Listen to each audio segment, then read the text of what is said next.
Last year in December, I went to the mall by myself to do a little Christmas shopping. I had a list of people that I needed to get gifts for, and it just so happens that I live pretty close to a very large mall. There are several levels in the mall and just about every store that you could ever want there. Mostly, I had ideas of what I wanted to get for people, but I also knew I would find more stuff there. I got to the mall pretty early and ended up shopping there all day. I got some stuff for myself there as well. The mall was very busy with it being Christmas time. There were lots of other people doing their shopping also, and that made things take much longer. As the day went on, I had more and more bags in my hands. By the end of the day, I was lugging around what felt like 10 shopping bags. My hands were completely full. Finally, that night, I left the mall and drove back home. I arrived back at my house where I live by myself. When I got back, I started to unpack all the stuff that I got. When I got to one of the last bags, I noticed something strange. It was from a clothing store, and all the clothes that I bought were in the bag. But then there was also an Apple AirTag inside of the bag as well. I had not bought an AirTag. I didn't know how it got there, and I was curious as to what it even was at first, because I had never used an AirTag before or seen one up close. After realizing what it was, I was thinking for the longest time about how it got there. I had not been to the Apple store. I thought that maybe somebody dropped it in my bag, and I realized that maybe somebody purposely put it in there to track me or something. That's when I started to get really paranoid. I'd been home for a little while by then, maybe an hour. I went around my house and started looking out all the windows. When I got to the front though, believe it or not, I saw a car parked on the side of the road sort of across the street with the engine running. The lights were off in the car, but I could see smoke coming out of the exhaust in the back as it was a chilly night. In the dark, I could not see who was in the car, but could tell that there was one person inside in the driver's seat. My street would get cars parked on the side of it sometimes, as I lived fairly close to the city, but this obviously had me paranoid from the AirTag being planted in one of my shopping bags. I kept watching the car from my window, staring at it for almost 2 minutes straight. Then I saw it suddenly pull out of its spot and drive away, never turning on its headlights. That seemed suspicious to me, but I didn't know if I was just being paranoid and crazy or if that was actually someone who was tracking me. After that, I covered all my windows and I went online to try to figure out how to deactivate an AirTag. I was able to find out how to turn it off, but I hoped that it wouldn't be too late. Someone may already know where I was, especially if it was the person in that car. Nevertheless, I did feel a little better with the AirTag now being off, and I put it in the trash. However, that was not the end of it.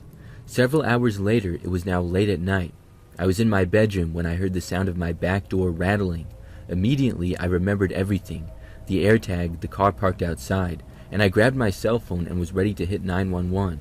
I carefully emerged from my bedroom. There was still someone at the back door, which meant that they were in my backyard, and I didn't hesitate and called the cops. I told them everything and was told that somebody would be there shortly. About a minute later, I heard a knocking at one of my back windows. I didn't dare to look out of any of the windows though, so I couldn't tell who was there. But then I stopped hearing anything. The next thing I heard was the cops knocking at the front door minutes later. I answered and they looked around, but whoever had been at my place was gone. I was disappointed that they didn't catch them. However, after that night, nothing else weird happened. I'm thinking that whoever tried to enter my house and tracked me from the mall saw the police and decided not to go back. I also think that it was easy for someone to discreetly drop the AirTag in my bag in the mall without me noticing. It still gives me the creeps that it actually happened though.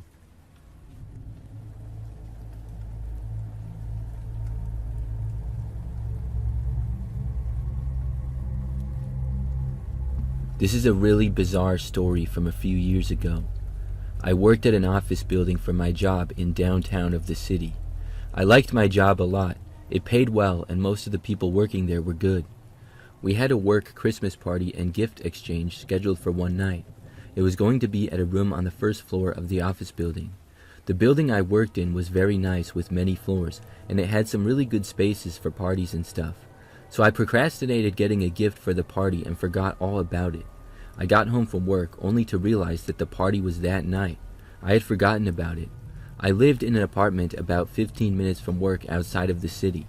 Realizing that I had to go to the party, I left early and then stopped at Target to get a gift. I walked around the store for a while having no idea what to buy. I don't even remember what I ended up getting, something like a JBL speaker or something. This was not a cheap gift exchange where the gifts were actually supposed to be decently nice. I think it was $50 minimum or something like that. So I was inside of Target doing the shopping for like 20 minutes. I walked all around the store, I remember. When I was there, it seemed fine, not that busy or anything. I left, went to my car, and drove back to work. By this time, I parked on the side of the street in the city because it was free at that hour and there were open spaces. I could park in a garage for work, but it took longer and I was lazy and saw a spot on the street that was open. I then walked inside and went into the party. There was everyone from our department at work and a few other people as well. Overall, there was probably about 30 people there. I obviously knew some of the people better than others, but I knew pretty much everyone there. However, not long into being there, I noticed that there was a woman sitting on a couch in the corner. She was kind of by herself and not talking to anyone, but I noticed that she was on her phone. I didn't know who she was and had never seen her at work or anything. I didn't think much of it other than slightly wondering who she was. But I do remember noticing her looking at me a couple of times, but she never got up from the couch or talked to anyone. I was mostly just talking to the people from my office who I interacted with the most. We were getting ready to do the gift exchange, some type of random thing where you don't know who gets your gift. Anyways, when I went to get some more fruit punch, the one mysterious woman approached me. She came up to me and said hi. I said hi to her and introduced myself. This woman seemed odd right away. She told me that she did not work there. She said that she had to admit that she saw me at Target and followed me there. I was speechless. Really, I was wondering if she was joking or if this is really what happened. I don't even remember what I said. She laughed and acted like that was not creepy at all to follow someone. She said that she didn't have the courage to talk to me in the store, but didn't want to let me get away. I was thinking, okay, does this woman think I'm attractive or something? This isn't some Hallmark movie. It's kind of weird to follow someone that far. I didn't say that, but that's what I was thinking. She started asking me questions, like if this was where I worked, and she said that it looked really fancy. Now, this woman was decently attractive, and if I had met her in a normal setting, I might have wanted to go out with her. And I was single as well. However, it was just a big turnoff to me that she followed me like that. Plus, the way she was talking didn't seem very genuine. I don't know how else to explain it. But I answered her questions and asked her a couple of basic questions too.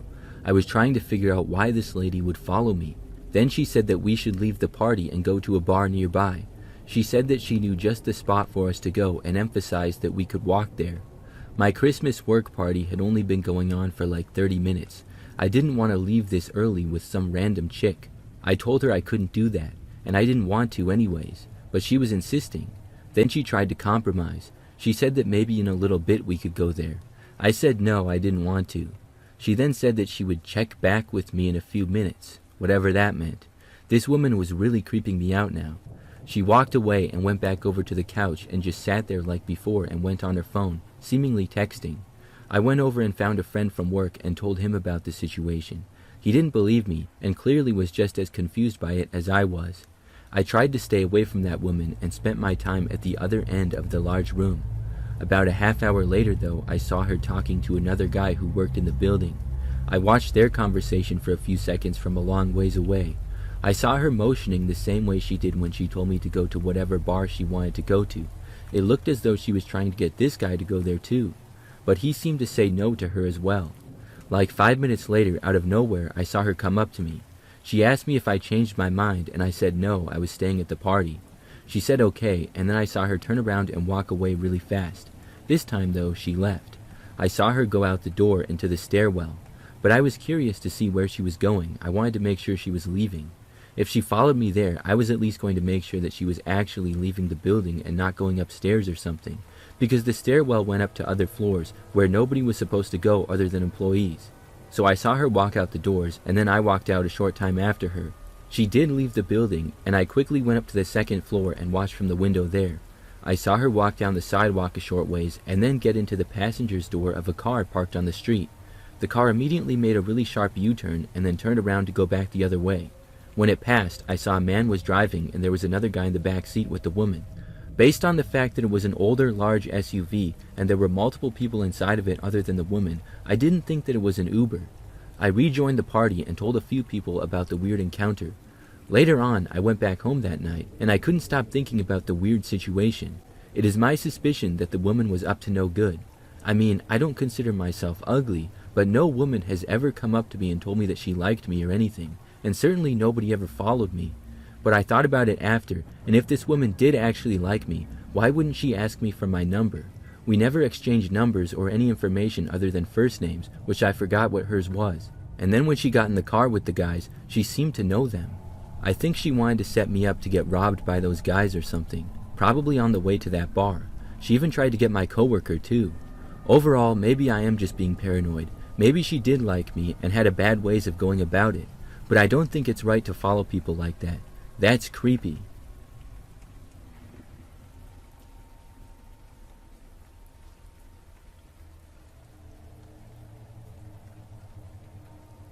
This happened back when I was a kid. I was a 10-year-old girl at the time going Christmas shopping with my mom. Each year, I always looked forward to Christmas and everything that came with it. It was always fun to go shopping at the stores and malls. I got money back then from doing chores and also birthdays and stuff. The year before this story, I actually bought Christmas presents with my own money for the first time ever, and it was a lot of fun. Of course, I could only get people really small and cheap gifts because I didn't have much, but it made me feel like an adult to be able to shop for people on my own like that. One evening, I went to the mall with my mom. We were doing a bit of Christmas shopping. My dad was at basketball practice with my brother, so I brought all my money and was planning to get presents for everyone. We went to the local mall, which was pretty large and had a bunch of different stores. My mom and I shopped around the mall a little, and then we decided to split up for an hour. We had done this the previous year, and it went fine. I felt old enough to navigate the mall by myself and never felt in any danger. I knew not to talk to strangers and stuff, and overall we lived in a city that was pretty safe generally. The mall was really busy on this night, and when we split up, I went off to find a gift for my mom.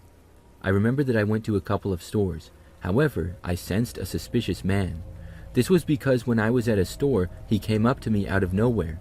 The guy must have seen that I was by myself, and I remember he asked me if I was shopping alone. I said yes, not really thinking it through, because in the moment, I was. He didn't say anything else though, he just kind of walked away. But as I went around the store looking at stuff, I didn't pay attention to the guy. However, I did notice I walked past him when I left, and when I turned the corner, I saw him leaving too. It didn't raise my suspicions until I walked into another store, and he was there as well. This was another small store, the kind you see lots of in malls that sell little things. As I shopped, I looked around, and the guy was standing in the same place like the entire time. I didn't get anything there either and left. Once more, the man left a little time after me. By now, I was getting kind of worried. I thought about going back to find my mom right then and there, but we had agreed on a spot to meet in an hour, and it had only been like 20 minutes. Plus, I didn't have a cell phone. This was way back in the day, and the only thing I had was a watch that told the time. I went to yet another store and tried to forget about the guy. I actually got something there and didn't see the man inside, but once more, when I left, I noticed him walking a ways back. By now, I knew that he was following me, and I was extremely nervous. I started to walk down a random mall hallway to try to get away from him. I was walking fast and trying to blend in with the crowd of people, but it didn't work. After walking for a long ways, I kind of turned around and saw the guy still only like 20 feet behind me. Now, there were a lot of things that I could have done or should have done looking back, but in the moment I got scared and I panicked. I kept walking forward and was approaching some mall doors leading to outside. For some reason, I left the mall. I'm not sure if I thought the man wouldn't leave or if I was even thinking at all. This only made things more dangerous for me, but like I said, I panicked. I walked outside and then began to walk in the parking lot. It was dark outside and not nearly as many people around. A short time after I left, the man walked out the mall as well. I walked through the parking lot in between cars trying to lose the guy. Then I left the parking lot and walked onto a sidewalk next to a busy street. For a moment I thought that I had lost the man, but then I looked back and saw him again. I walked down that sidewalk and then crossed the busy street at a crosswalk. I walked across, which led to another shopping area that had a grocery store and a few other stores as well. I walked all the way to the grocery store, and when I was in the parking lot, the man was still there. Then I went inside. Now I was in some random grocery store across the street from the mall. I remember randomly walking around the aisles there for a while, but that's when I realized that I wasn't seeing the man anymore. I had finally lost him. That, or he just decided to stop following me for some reason. At that point, I decided to walk back to the mall. I went the entire way back and surprisingly did not see the guy at all. I got back to the mall just in time to go back and meet my mom at the agreed time and spot. When I got there, I told her about the guy. She ended up finding a security guard and then calling the cops. But the man was long gone by then. I don't think he was ever found.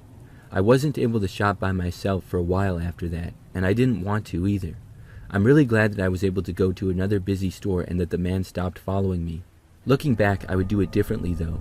I should not have left the mall, but I should have found a security guard or something like that, which I never thought to do in the moment.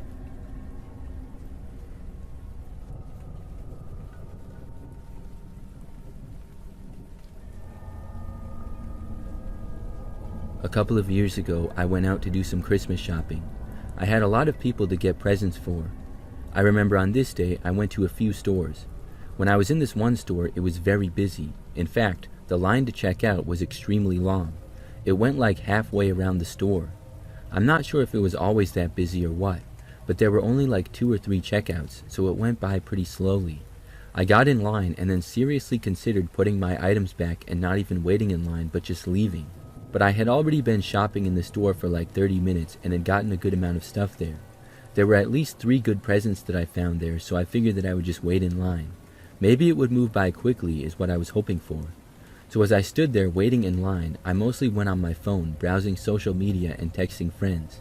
Slowly but surely, we inched along. Many people also got in line behind me. After I was in the line for like 15 minutes already and still had a ways to go, I got a text from a number I didn't recognize.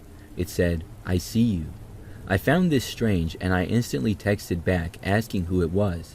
There was a chance there was somebody that I knew, and for some reason their contact name didn't show up but just their number. Or maybe it was an old friend who I hadn't texted since I had an old phone. I looked around and did not see anybody who I recognized, but the store was very busy, so I could have missed someone. They texted back pretty quickly saying, "I'm in line with you." This made me realize that they were in fact at the store with me. If it was a random prank, they would not have known that I was in line. I texted back asking again who this was, but they didn't respond. I kept looking around at everyone trying to figure out who was texting me, but I had no idea, and people were starting to give me weird looks because I kept looking around. Eventually, I was close to the front of the line. I got another text then which said, "I can still see you." I had been hoping that it was an old friend or something, but what concerned me was the fact that if it was an actual friend, why wouldn't they respond and say who they were when I asked them? Plus, I didn't see anybody that I recognized. I ignored this text, and soon it was my turn to check out. I did so and then left the store. I went out to my car, which was in the crowded parking lot. When I got there and went inside, I saw that there was another text. This one said, "Are you going home now?" It creeped me out to see that. I felt like if I left, I would be followed, so I didn't want to drive away just yet. I started looking around, wondering who was doing this. They must be able to see me. I didn't really think that I would find out who was texting me though. I just kept looking around, now scanning the parking lot and the other cars. But then I saw something. A row over, parked sort of across from me, was a car with a guy in the driver's seat, just kind of looking in my direction. I looked away and looked at my phone, but sort of half kept an eye on this guy. I was waiting for him to leave. As long as I sat there though, he did as well. Soon I became sure that it was him. Then I got another text from the number. It said, "Are you going to leave or what?" I was now even more sure that it was this guy. I was really creeped out knowing that he would probably follow me, so I quickly got out of my car and then walked back to the store. Just as I was entering though, I happened to see this strong-looking man and his wife leaving. I had an idea and told them about what happened quickly. Thankfully, they didn't think that I was crazy. I asked the guy to walk over to the one man's car. He didn't have a problem with it and walked right over. However, before he got there, the guy drove away. I was glad that he was gone. Then I went back to my car. When I got inside, I got another text. It said, "Now what did you do that for?" I blocked the number and then drove home. I still don't know who that guy was or how he got my number.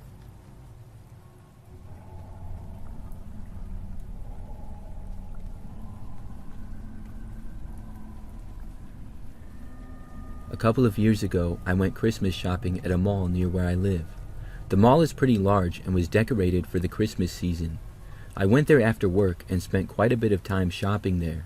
At one point though, when I was in the mall, I saw a peculiar sight. There was a man dressed as Santa Claus and he looked kind of like him. He had a beard that was obviously fake though, except this man looked disheveled. He was wearing red like Santa, but his clothes were baggy and not fitting right. Also, they were dirty, and the guy looked like if Santa had just finished a WWE match or something. He walked in the mall, and I was wondering if he was the mall Santa having a bad day, or maybe he was a guy trying to be funny dressing as Santa but purposely bad. I shrugged it off and continued shopping. Eventually, though, I did see the real mall Santa, who was at one spot taking pictures with kids. It was definitely not the same guy. So I shopped for a few more hours and then left that night. I was one of the last people in the mall, I think, because I stayed until just before it closed, and there weren't nearly as many people around. I left the mall and walked out to my car and put my things inside. When I got into my driver's seat and closed the door, I almost instantly saw the disheveled Santa again. I was not sure where he had come from. He was now walking through the parking lot. I thought that he was going to walk past my car, and so I waited to leave until he was out of the way. He did walk past, but then he turned and headed for my driver's door. Then he lunged out and tried opening the door. I literally hit lock with like a split second to spare. He viciously tried opening my door and then started maniacally banging on the window. He then moved to the back driver's side door and tried opening that. He was screaming like a madman as he continued to try to get in. I was pretty much in shock at what I was witnessing. Santa is not supposed to attack people. I quickly put my car into reverse and backed up. He continued to come after me. He went in front of my car, so I had to keep reversing for a long ways. Then I finally had some space and was able to turn away and leave. I drove out of there, away from the disheveled Santa, and called the cops on him. I must have sounded crazy reporting a man dressed as Santa trying to break into people's cars at the mall, but at least he would be easy for the police to spot. I drove home and am not sure what happened, if he was found or what. I searched on the internet and looked on the news for a report about it or something, but couldn't find anything. That made for a very memorable Christmas shopping experience, though.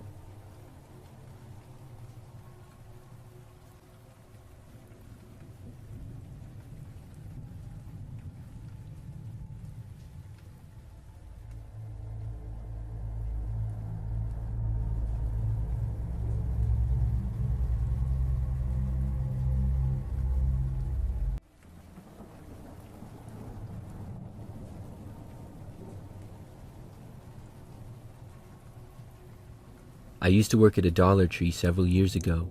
I was a cashier, but did some other stuff too. Most of the time, our store in particular was pretty quiet. Especially at night, it would be pretty dead for the last couple of hours of work.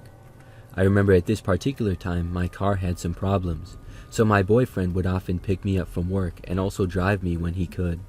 Other times, I would get rides to work from other people or even take the bus. One night, I was working a closing shift at the Dollar Tree. I believe we closed at 9 p.m., so it was kind of late, but nothing crazy. The dollar store was in this quiet strip mall, and none of the stores got that much business, it seemed. I think our store was the last one open on most nights, as the others would close at like 7 or 8, or even earlier. So by 8 p.m. on this particular evening, we had no customers in the store at all. My coworker left, and I was alone to close, which I was used to doing. I knew how to lock the doors and stuff, and it would be pretty easy for the final few hours. As I was there though, sometime after 8 o'clock, this man walked in the store. Right away he looked suspicious. When he walked in, his hood was up, his head was down, and he did a quick look over at me. It wasn't even cold or raining out. I didn't think anything of it though, and just stood by my register at the checkouts. The man inside went out of my sight, and I figured that he was just shopping. But a few minutes later, I was just randomly looking around, and I saw the guy seemingly watching me from in an aisle. Like he was just standing there doing nothing but staring at me. I didn't pay it any attention and minded my business. When I looked again, he was gone from that spot. But a few minutes later, I noticed him looking at me again from another spot. Soon after, though, I stopped seeing him, but he didn't leave. I was a little nervous about the guy and didn't know what was going on. Overall, though, I was just happy that I would be getting off work soon. I had a little less than an hour left. However, I didn't end up seeing the guy for the rest of my shift. Soon it was almost 9 o'clock and he was nowhere in my sight. He had been in the store for almost an hour and I hadn't seen him in like 30 minutes. I made an announcement on the store speakers that we were closing soon. However, when I did, there was no response from the guy. He didn't leave and he didn't come up to the front to check out. He was nowhere to be seen at all. I was starting to wonder if he had somehow left without me knowing, but that seemed impossible because the doors were pretty much right in front of my face, just off to the left. Plus, I would have heard the doors. I got up and decided to walk out in the aisles a bit. There was a good number of places that were out of my view in the store. When I did, I still couldn't find the guy. However, I did think that I heard footsteps, and the store was dead quiet, but it was hard to tell for sure, as if it was in fact footsteps, he was moving pretty quietly. Nevertheless, I was still like 90% sure that he was inside the store, and now this was really creeping me out. I went back up to the checkouts at the front of the store. There I saw out the large window my boyfriend arriving in his car. When he would pick me up, he never came inside, but just sat in his car and would wait for me to leave. This time I texted him and asked him to come inside the store. So he got out of his car and entered.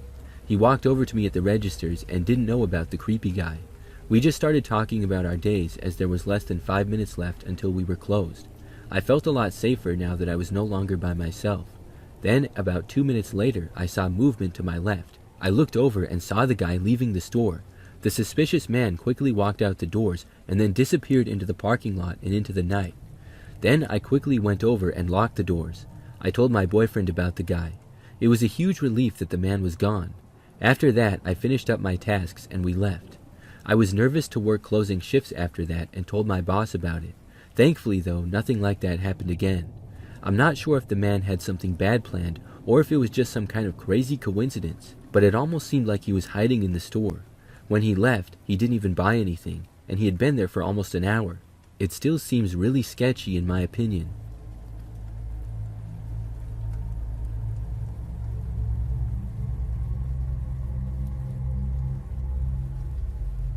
Last year I went shopping at the Dollar Tree and something crazy happened. It was in the evening and I drove to Dollar Tree from my apartment after work to get some things. Obviously it's a good place to shop and save money. When I arrived at the store, it was actually kind of busy. There was a decent amount of other cars in the parking lot and people shopping in the store. I entered and made my way through the aisles.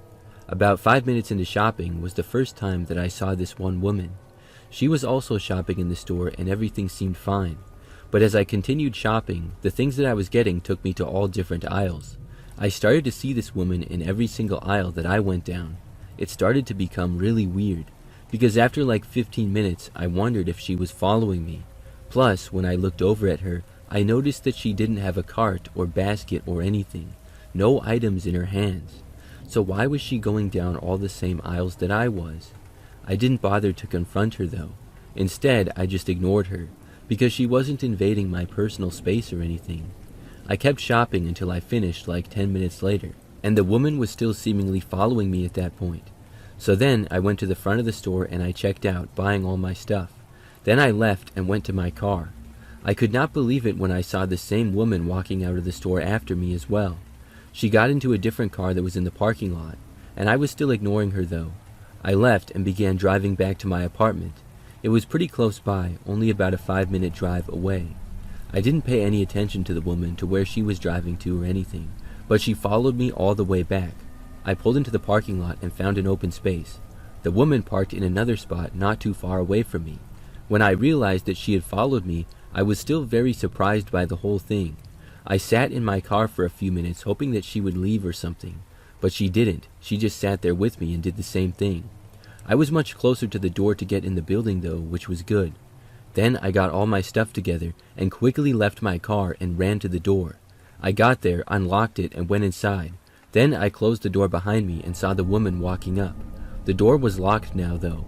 She would be able to get in the small entryway area through the first set of doors, but she would be unable to get past the second set of doors, which required a key.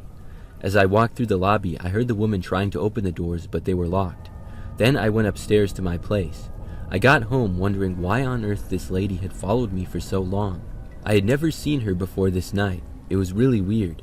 And she never said one word to me the whole time either. But then I heard the buzzer to my apartment ring.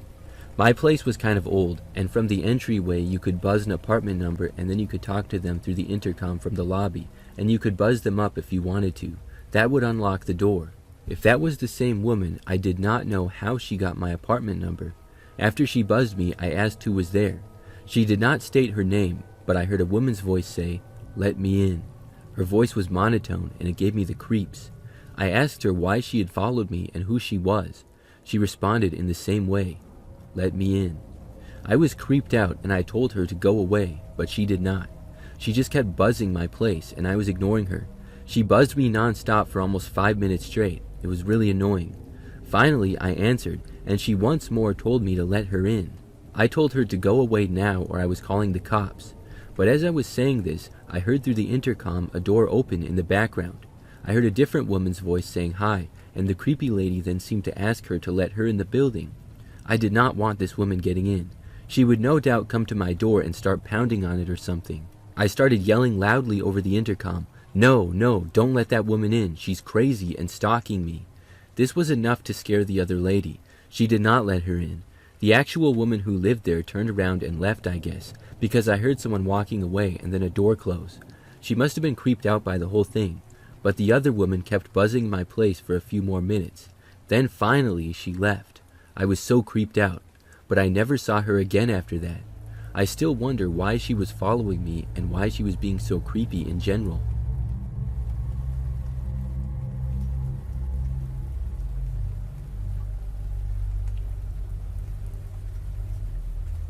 I went to a Family Dollar one time years ago.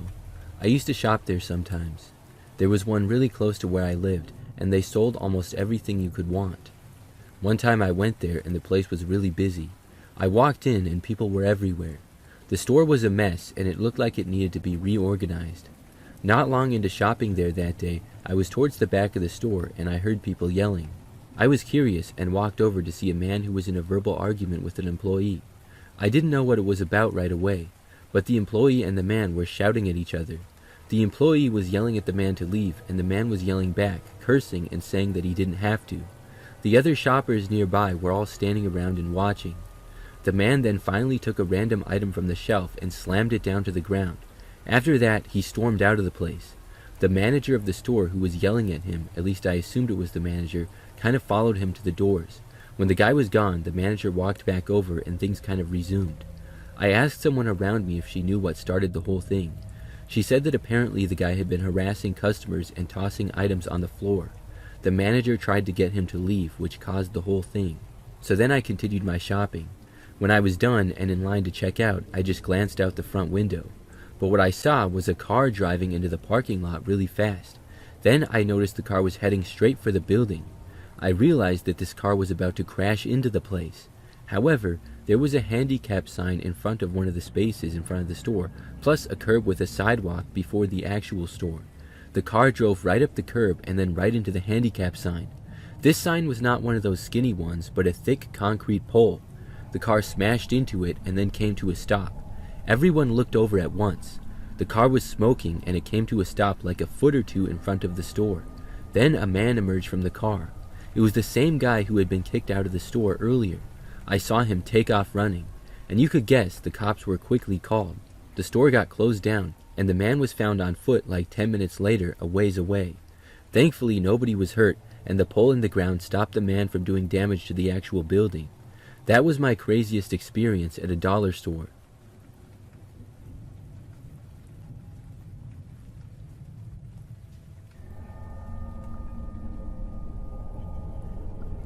A couple of years ago, I used to work at a Family Dollar store. I was young and in high school, and it was one of my first jobs. I would do a lot of stocking shelves as well as other odd jobs around the store. I was rarely a cashier though. So one night there were a few of us working. When I got there, I started out restocking a bunch of areas in the store. I got some products from the back of the store and then would replenish the supplies in the aisles. It was a very quiet night and things were not too busy at all, which made my job easier. At one point, as it was starting to get late, it was maybe 7 p.m. It was dark out by now, and I was supposed to take out some trash. Our store was not in a very busy area at all. There were other stores and businesses pretty close by, but directly behind our store and next to it was a lot that was sort of open. There was woods that was behind the store, and there was a small gravel area for deliveries behind it as well. Then there was the trash bins right behind the store also. So I left the store through the back door, and when I looked across the small open field to the woods, I noticed something strange. Sort of behind a tree, there was what appeared to be an older looking SUV there. This car was literally in the woods. I did not know why. I couldn't tell if anybody was inside or not, because it was dark and the windows were too tinted. Plus, I could only see the front part of the car. I thought it was really strange how it was mostly in the woods, but I finished taking out the trash and then went back inside. Then I got back to work in the store doing more restocking and things like that. Later, when it was really late and we closed soon, I was supposed to take out the trash again. By that time, the store had no customers in it at all, and things were very quiet. By now, I had forgotten about the SUV in the woods. However, as soon as I opened the back door to go outside though, I saw the SUV still in the same spot. But right as I looked, I saw several men emerge from it, and they were all wearing dark clothing and what looked like ski masks over their heads. I believe there were 3 or 4 guys there. As quickly as I started to open the back door, I closed it. I maybe saw them for a total of 1 second, and never opened the door all the way. I'm not sure if they saw me or not. I went back inside, and the back door automatically locked, thankfully. But I ran out of the back to the front of the store as quickly as possible. In that moment, I yelled loudly for my coworkers to lock the front doors. I didn't know how to do that, and it was never part of my job. One of the 2 coworkers that was there asked me why. I told her that I saw guys in ski masks outside, and to just lock the doors right now. She saw how serious I was, and my other coworker heard as well. One of them went over and quickly locked the doors. Not even a minute after that, the masked men arrived at the front entrance doors of the store. They tried getting in, and when we saw them, we called the cops. The guys started banging on the glass a little, and we went to the back of the store in case they broke in. But the men did not break the windows or anything. Instead, they turned around and left. The cops got there a short time later, but the men were gone. We told them everything we knew. It seemed pretty obvious to me that the men were planning to rob us. I'm not sure if they had guns or not. I didn't see any, but it was very possible. The men were likely hiding out and waiting until the store was quiet and about to close. I'm really glad that I saw them when I did, and that the doors got locked before the men could enter.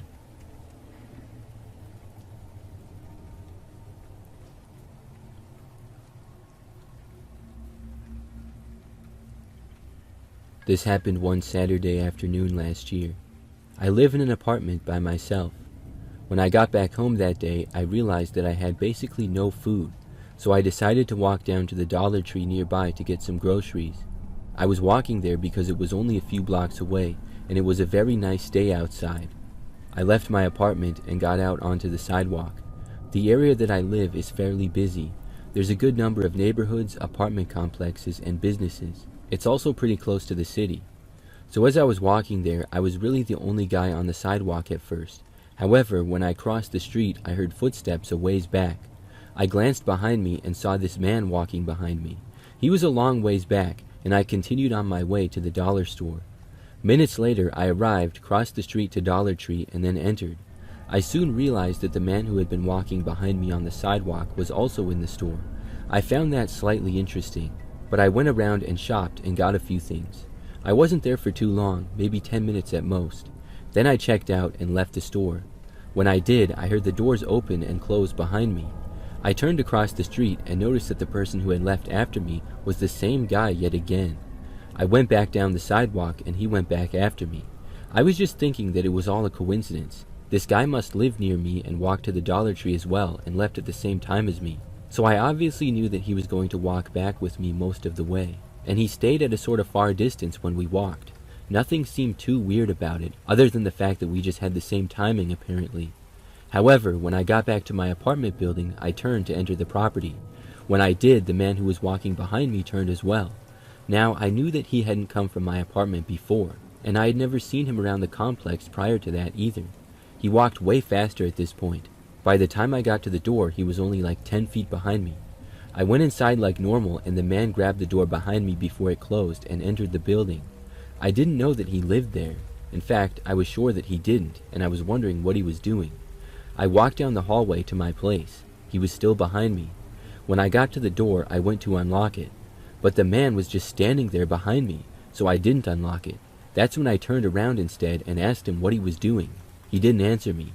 He just stood there nonchalantly, now looking away, like it was normal to just stand in the middle of the hallway.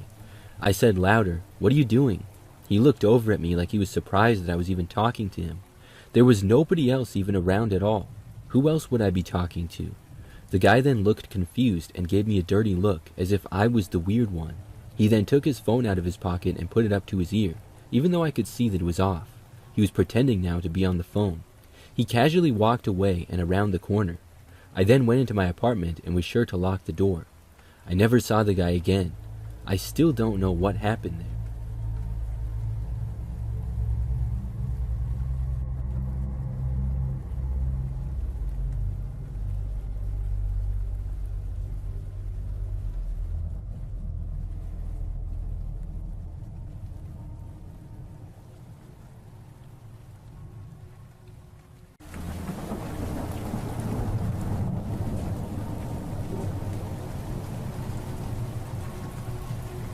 Every year on Christmas Day, we usually host family over at our house.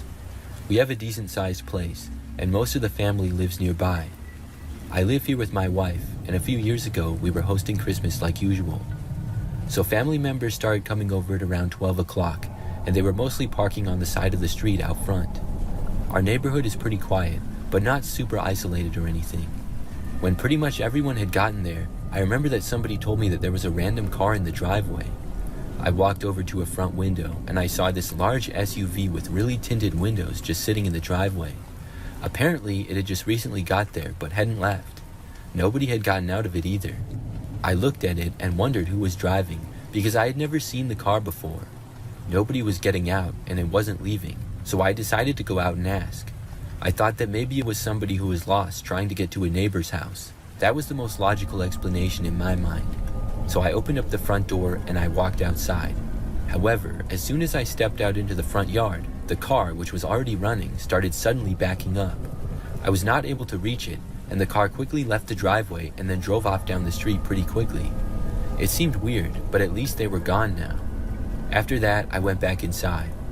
Over the next few hours, I talked with lots of family, and soon we had our Christmas dinner. Some of us were going to take a walk around the neighborhood after, because even though there was some snow on the ground, it was a nice day and rather warm. When I got near the front door though, I was shocked to see the same SUV parked in the driveway again. I opened the door once more to go outside. When I did, once again, whoever it was backed out and then quickly drove away. This was very strange. I remember noticing also just how tinted the windows were. It was like I couldn't see anything inside. So I had obviously no idea who was driving or anything. Well, we ended up taking a walk around the neighborhood. I didn't see the car at all, and nobody else did either. We went back in after that, and everybody hung out some more. That night, people started to leave at probably around 7 or 8. By 9 o'clock, everyone was gone, and it was just me and my wife at home. Well, we were in the living room watching a movie, and my wife got up to go get something from the kitchen. However, on her way back, she went to the front of the house and passed by a window. I heard her mention that the car was there again. I walked over to the front of the house and looked outside. Once more, that same SUV was sitting in the driveway. I really couldn't believe it. We both stood there near the front door and watched it. The car was running, but nobody got out or anything. We watched it for at least 10 minutes. It was crazy. Then I had enough and I went to leave again. This time, as soon as I opened the front door, I took off and I sprinted for the SUV. However, like every other time, the car quickly backed up and then drove away. I was unable to catch up to it. I then went back inside after that. My wife and I were both very confused. For the rest of the night though, the car didn't come back, and I haven't seen the SUV since. I'm hoping that I never see it again. I still wonder about it though.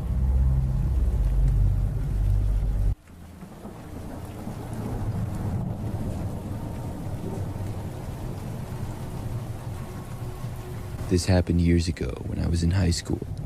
At the time, we were having Christmas at our house. My grandparents, a few aunts and uncles, and cousins were all coming over to our house. We had our whole house all decorated, and some of our family had been in town for a few days and were staying at our house because we had 2 extra rooms. There were a handful of presents wrapped and under the tree, but a majority of the present wrapping happened on Christmas Eve. I had recently gotten my first job earlier in that year, so I was really excited about the gifts that I had gotten for everyone. Some I had put under the tree already, but there were a couple that were hidden in my room so that nobody would see them. We wrapped presents on Christmas Eve and all hung out late into Christmas Eve night, and everyone got to bed kind of late. I went up in my room and played some video games for a while because I wasn't quite sleepy yet. I ended up staying up pretty late though. It was 2 a.m. and I was about to go to sleep when I realized that I hadn't put my last few presents under the tree. They were already wrapped, but I had them hidden in my bedroom closet. I went and retrieved them and then left my bedroom to place them under the Christmas tree. When I left my bedroom, I saw that the house was all dark and quiet, aside from a little nightlight on the wall that we had up there. I walked down the stairs and then into the living room.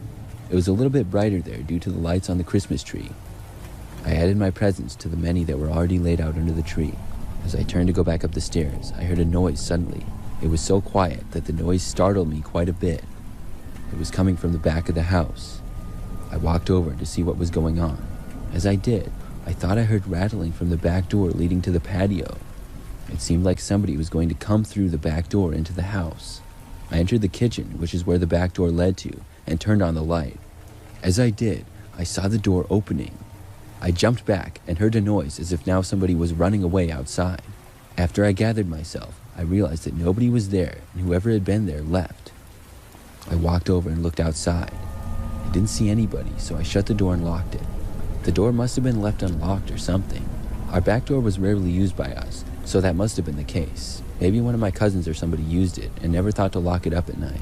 Either way, I was terrified by what I had just witnessed. I went around making sure all the other doors in the house were locked. After doing so, I was confident whoever tried to get into the house was now gone, and I went back and turned off all the lights, then went upstairs to go to bed. I got into my bedroom again and turned out the lights. When I got into my bed, I happened to pull back the curtain and glance out my window. My window overlooked the side yard of our house. What I saw was a man walking from our front yard going into the back. My heart started racing. This had to be the same person that tried to break in. I ran out of my room and back downstairs. As I did, I turned on every light that I could. I got back down to the kitchen and turned the light on again, hoping this would deter the man. And it seemed to work. I heard sounds as if the man was walking away through the snow near the back door area once again. I looked out the front window and just barely saw the guy walking away down the street. Then I left the lights on and went back up to bed again. This time, I looked out my window and didn't see the man. I figured he was gone for good now, and finally I was able to fall asleep. The next morning was Christmas, and when I woke up, I could already hear family downstairs talking, and when I went downstairs, my mother asked me if I had left the lights on. I told her yes, and then explained why. A few of us went outside, and we found out that the lock on our back door had somehow been broken. It wasn't working at all, so even when it looked like the door was locked from the inside, it wasn't really locked from the outside. That's how the guy had opened up the door. What scares me is that when I went back downstairs that night, I didn't know that the guy could have just walked right in if he wanted, and I wouldn't be able to stop him. I'm grateful that turning on the lights did, and I wonder what would have happened if I didn't.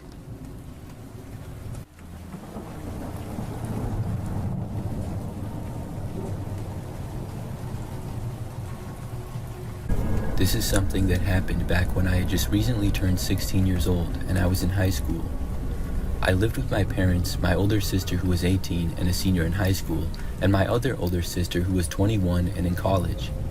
So sometime in December, maybe like a week before Christmas, my older sister, the one who was 18, asked me if I wanted to go shopping with her.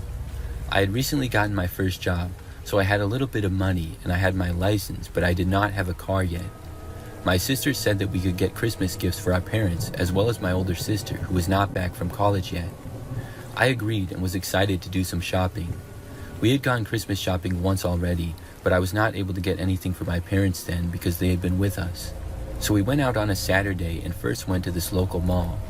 After spending some time there and getting something for our sister and my mom, we then started looking for our dad. We went to the Best Buy, I remember, which was not in the mall but a separate store. My sister and I split up in the Best Buy because I was busy looking at the video games. Best Buy was always very interesting to me when I was younger, and it still is, because of all the TVs, computers, and video games. So, as I was distracted by the video games, I remember my sister had been away from me for a while, but she came up to me and said that some creepy guy was following her around in the store. This got my attention, and I asked her about it. She motioned with her eyes to the other side of the store, and said that the guy had talked to her briefly and seemed creepy. She walked away from him, and he then kept trailing her at a distance. By now, he was like 3 aisles over and seemed to be looking at something else. This seemed kind of creepy to me as well. My sister then suggested that we leave and go somewhere else, and I agreed. So at that point, we didn't get anything and we walked for the exit of the store. When we did so, I remember noticing the man start to walk in our direction with us. He was a good distance back, so it wasn't that obvious, but it was still clear to me that he was trying to follow my sister. We walked out the doors and onto the sidewalk out front. I hadn't really expected the man to leave the store with us, but he did. My sister went to the right and walked along the sidewalk instead of going to the car. I think she was afraid that if we went to the car, the man would follow us home or try to do something. There were other stores that were right next to the Best Buy and stuff though, thankfully, so we walked along the sidewalk until we reached one. It was a large clothing store that was next to the Best Buy, and my sister and I then walked inside of it. Unfortunately, the man following us did the same thing. He even entered the store as well, but he was still a good ways back. My sister told me that she had an idea. When we turned a corner, she quickly took out her car keys and put them in my hand. She told me to split up with her and then leave the store and go get her car, then to park out front and she would then leave. So I then turned and I walked in a different direction than my sister. The man continued to follow her as I walked off. Then I left the store. I walked over to the Best Buy parking lot and then I found my sister's Jeep and got inside. Then I drove around to the entrance of the clothing store and I parked on the side of the curb near the sidewalk out front. I waited for her there. I was there for probably 2 or 3 minutes. Then I saw my sister come walking out of the store very quickly. She then ran all the way to the passenger side door and quickly got inside. I saw the man walking out of the store right after she got in. She told me to step on it and I drove away out of the parking lot. The man was not able to follow us. Most likely his car was still at the Best Buy parking lot. I drove us back home after that, and looking back, that was a scary situation. I'm really glad that I was able to help my sister get away from that guy.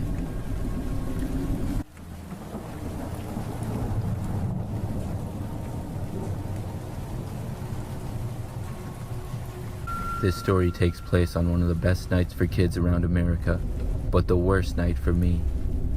It was Christmas Eve of 2019. For a little backstory, 3 or 4 months before this event took place, I broke up with my girlfriend. Let's call her Jennifer. The event that caused me to break up with her was she stole over $900 from me. I caught her, and all she said before she left is, "This isn't over." Fast forward 3 months to Christmas Eve. Since we live in Texas and have a house in the hill country, every year on Christmas my family usually goes there to celebrate. However, this year I couldn't make it because I had to work. I was 17 years old and had just got a job at my local supermarket, and I had to work all day of Christmas. I stayed home, but I had no problem with being alone. On Christmas Eve night, it was getting late, probably 11 o'clock or so. I decided to take a shower and go to bed as I needed to get up early the next day. As I started to shower, I heard a strange noise from the garage, sort of like a metallic banging. I thought the noise was coming from the heater because I had put the water as hot as it would go. I took my shower, and when I finished, I went to go get in bed. As I did, I heard the noise again, although this time it was on the other side of the yard. I was confused because I didn't think there was anything over there. I went to go look out the window and see. I looked out and didn't see anything but my backyard, completely empty. I completely disregarded it because my backyard is pretty flat and empty, and it has nowhere for someone to hide. Now it's hard to explain, but my window is fairly large, and it has a blind spot to the left where there's a corner. Somebody could easily hide there, but I was tired and I didn't think about that at all. As I walked off, I heard a bang again, but this time on the window of my house, and as I looked out the window, I saw the figure of a person dressed in all black standing at my window. It made me jump. However, I wasn't too scared as I'm a fairly large dude and a high school football player. This all changed when the person at the window reached for his pocket for what I assumed was a gun. I ran away from the window towards my parents' room to go retrieve my dad's shotgun. I knew he kept it in a safe and had the safe key under his pillow. As I was running to retrieve it, I dialed 911. As soon as the dispatcher answered, I heard the horrific sound of glass shattering. I made it to my parents' room and shut the door quietly. I whispered into the phone what was happening to the dispatcher. She said to stay on the line as the county sheriff was en route, but it would take about 5 minutes or so. I told her I was going to retrieve the shotgun. She said that's not a bad idea, but to only use it if I had to, and to use it with caution. I quickly realized my dad took the gun with him to the hill country because they were going to a gun range. I informed the dispatcher that the gun was gone. She said to make sure to stay on the line. For a moment, everything was silent, and I thought that maybe the burglar or whoever was in my house got spooked when they realized someone was home. My heart sank into my chest when I heard not one, but 2 sets of boots walking up the stairs. I heard a heavy metal pull scraping across the floor. I locked and barricaded the door to my parents' room. Then I almost passed out when I heard one of them talk, not in any voice but Jennifer's. She said, "Merry Christmas, Tommy." Then I heard a male voice mockingly say, "We know you're in there." Then they knocked on the door of my parents' room. I almost screamed and got underneath the bed. Jennifer then said, "Don't worry if you don't open the door. We'll open it for you." I heard the pull hit the door, and the lock started jiggling. I had to put my hand over my mouth to keep from being too loud. Then, all of a sudden, I heard police sirens and Jennifer muttering curse words. They ran down the stairs to try to leave out the front door when I heard someone yell, "Freeze." I heard a bunch of yelling, and then an officer come in and announce himself and tell anybody in the house to make themselves known. I called out to him saying that I was Tommy, and I dialed 911. He told me to come out slowly with my hands visible. As I left my parents' room, I saw the two being escorted out in handcuffs. The rest of my night consisted of paperwork and me talking to my parents, who were making a 3-hour drive to come home and be with me. This incident was very disturbing to me, and I'm grateful that I reacted the way that I did. Had I not, I may not be here right now.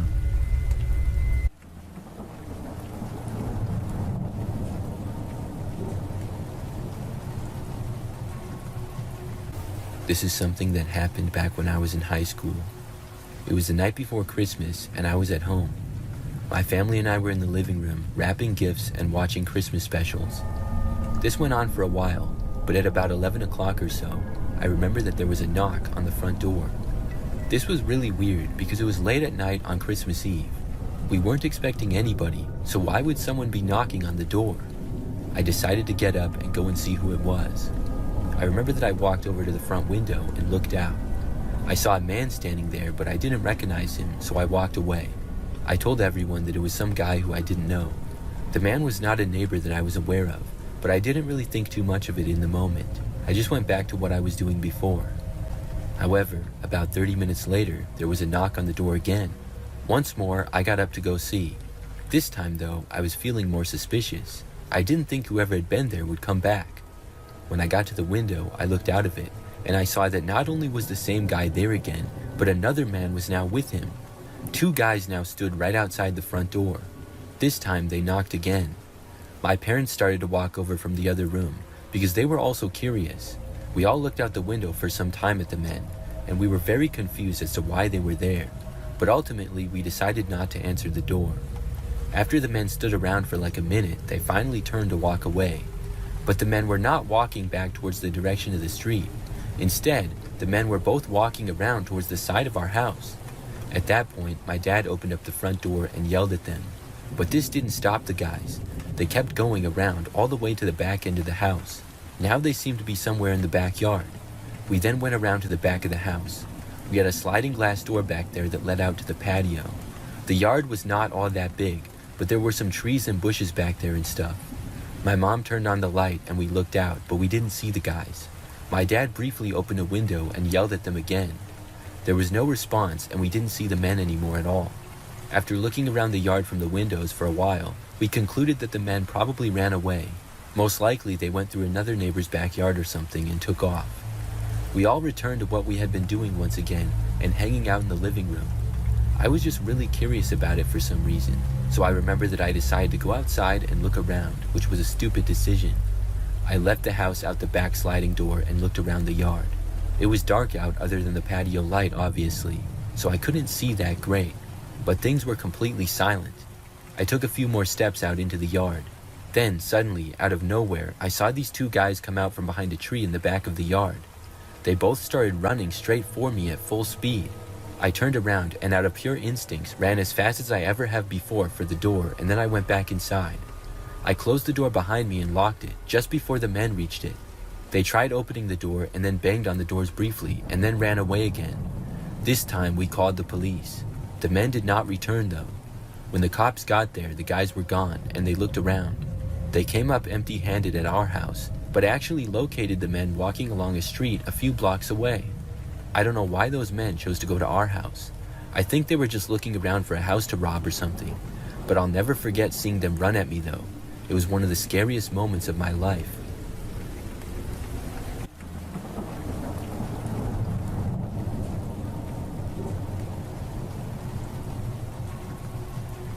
I'm a 20-year-old female, and 2 years ago, my family was having my aunt and cousins over for Christmas. The day before Christmas Eve, I went to a nearby shopping center to get my aunt a last-minute gift. I really had no idea what to get her, but I was finally able to find a nice hat that I was sure she would like. I was looking around the store before leaving, and a man approached me. He was much older than me, but appeared to be maybe in his 30s. He had a shaved head and just immediately seemed kind of creepy. He walked right up to me and asked me how I was doing. I told the man I was good and I was just about to leave. At that point, he asked me where I was going and if I wanted to get some drinks with him. I told him no thanks and then started to walk away. But the man followed me as I did and asked me what was wrong and why I didn't want to go with him. It was clear to me that he was going to keep following me. So eventually, I stopped and turned to him and told him in a firm voice to stop following me. Thankfully, the store was pretty crowded, and some people appeared to look over a little bit. The man stepped back and said fine and then walked away. I carefully stayed in the store for a while and then left to make sure that the man wouldn't follow me or anything like that. I got the hat from my aunt and then left the store to go to my car. I got in and began to drive away, but as I started to drive, I noticed an older-looking van with the man sticking his head out of the window at me and smiling in the creepiest way possible. It gave me the chills as I drove off, and I was once again careful to make sure that he didn't follow me. I was able to make it back home all right, and the man didn't follow me, but I just feel lucky with how busy the store was, because the way that man was smiling at me was completely insane.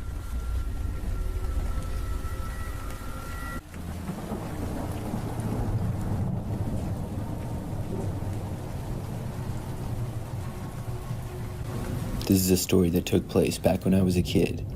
I was probably somewhere between the ages of 8 and 10. At that age, I loved Christmas, mainly because of all the things that I would get.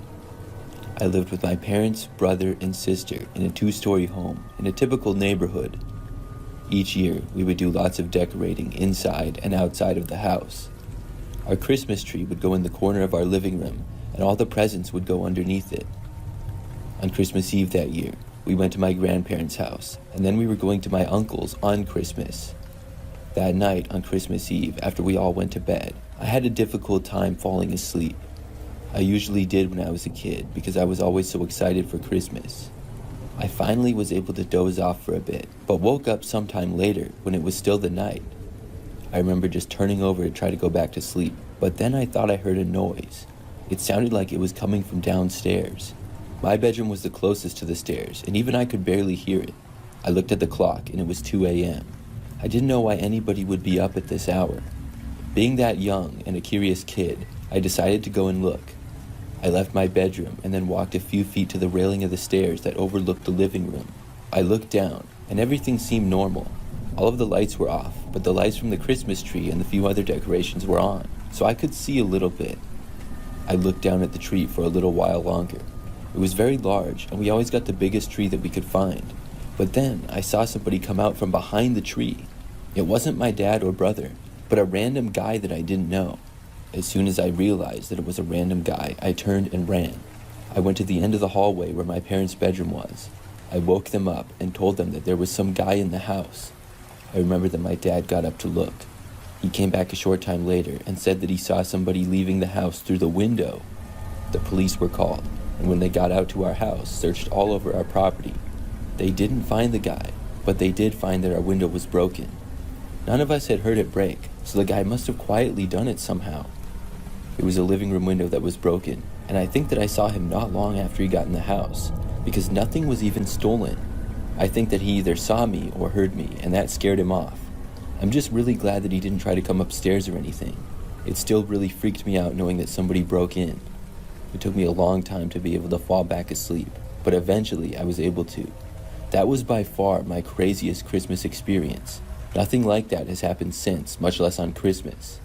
I still don't know who the guy was though and why he chose our house. I also don't know if the police ever found him.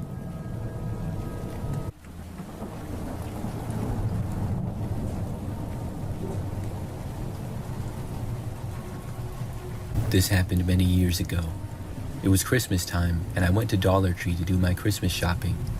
I had several people that I needed to buy gifts for, and when I got to the store, it was pretty busy. There were a lot of other people around, probably also doing their Christmas shopping. So I shopped around, and I found quite a few great gifts for people that I knew they would love.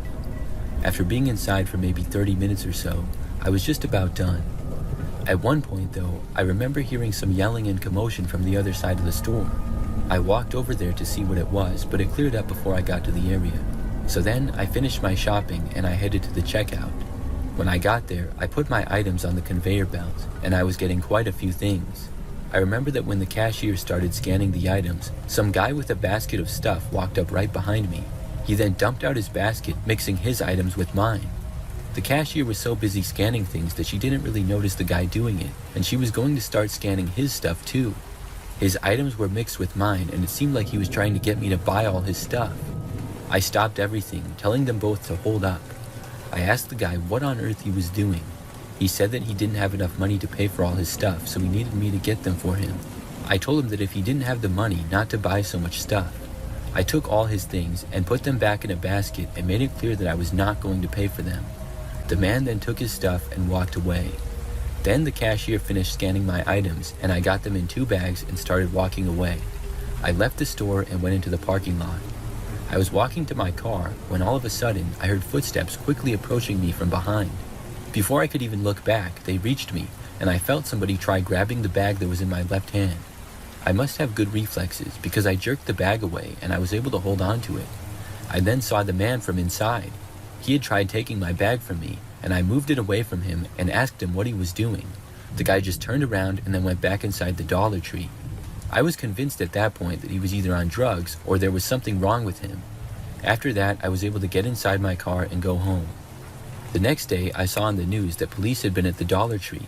Apparently, the same man punched 2 people inside before the police were called, and he ended up being caught.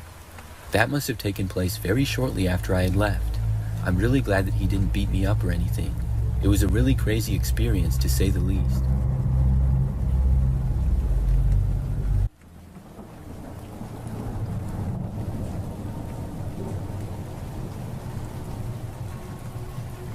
A couple of years ago, I went out to do some Christmas shopping. I had a lot of people to get presents for. I remember on this day, I went to a few stores. When I was in this one store, it was very busy. In fact, the line to check out was extremely long. It went like halfway around the store. I'm not sure if it was always that busy or what, but there were only like 2 or 3 checkouts, so it went by pretty slowly.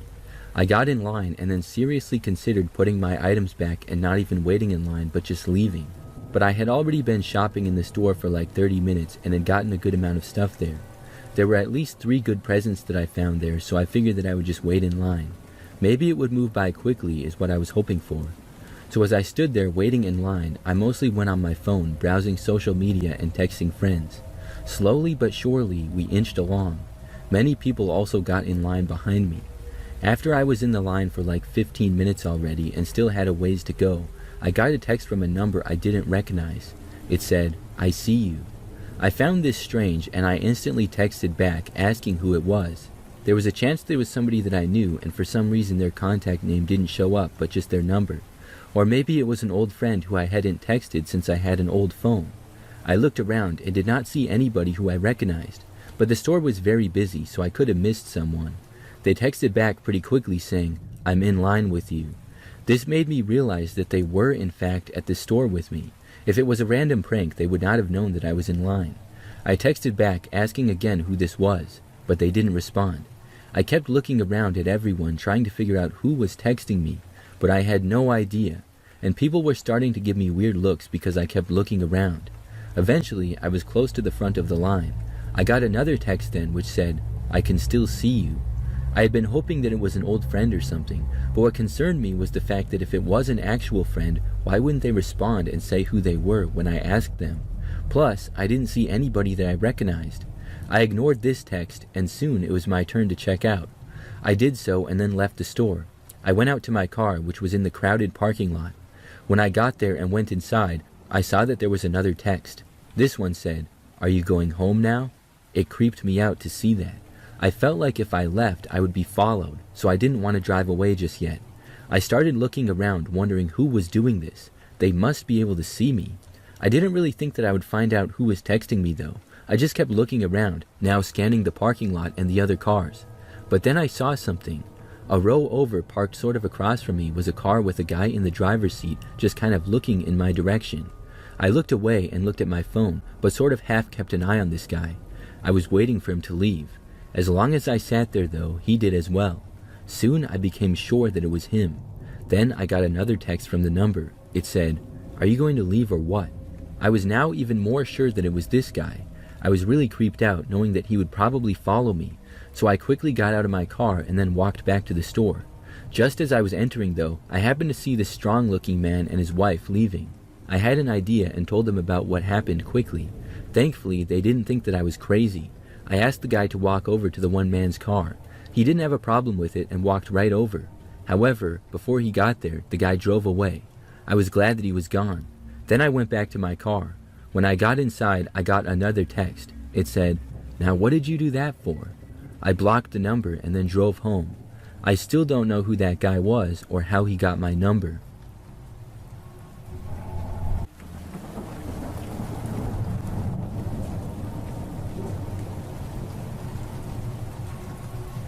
Christmas has always been my favorite holiday of the year, a time where your dreams are meant to come true.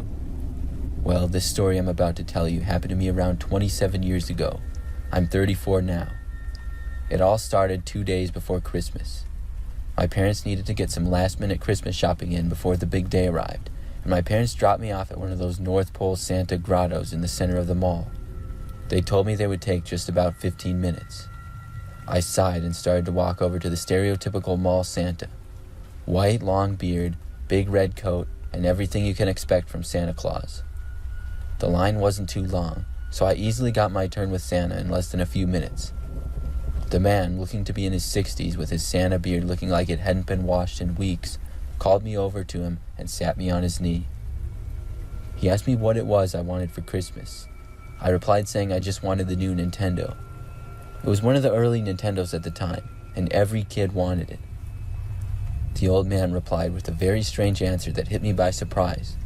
He asked me for my home address, so he could, quote, know where to deliver my gift. And of course, I fell for his trick, as I was only 7 at the time, and believed in all the magical fantasies that Santa Claus was going to visit me on Christmas Day. I gave him my address and he dismissed me. He gave me one last smile and wave as I ran off into the crowd to meet my parents, who were now in the clothing store next to the grotto. I wish this is where my story ended, but what happened on Christmas Eve still haunts me to this day. I woke up to a dark and quiet room.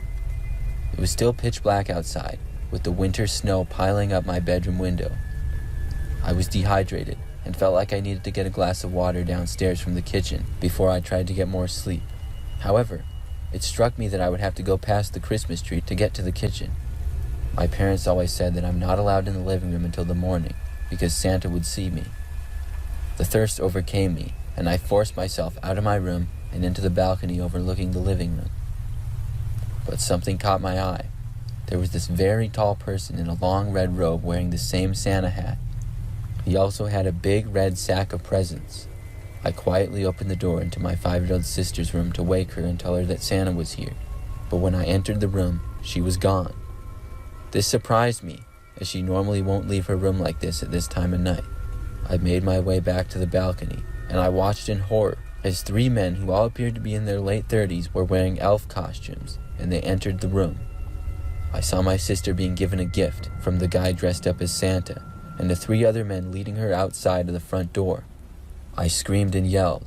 All 4 of the men backed out of the door, leaving my sister in tears.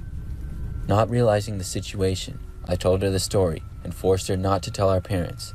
Then I put her back in her room. I made my way back to my room and went to sleep, forgetting all about the water. I just wanted to pretend like the night never happened. To this day, I still don't know what happened, but I never saw that dirty old Santa at the mall again. However, I'm sure that it was him at my house that night.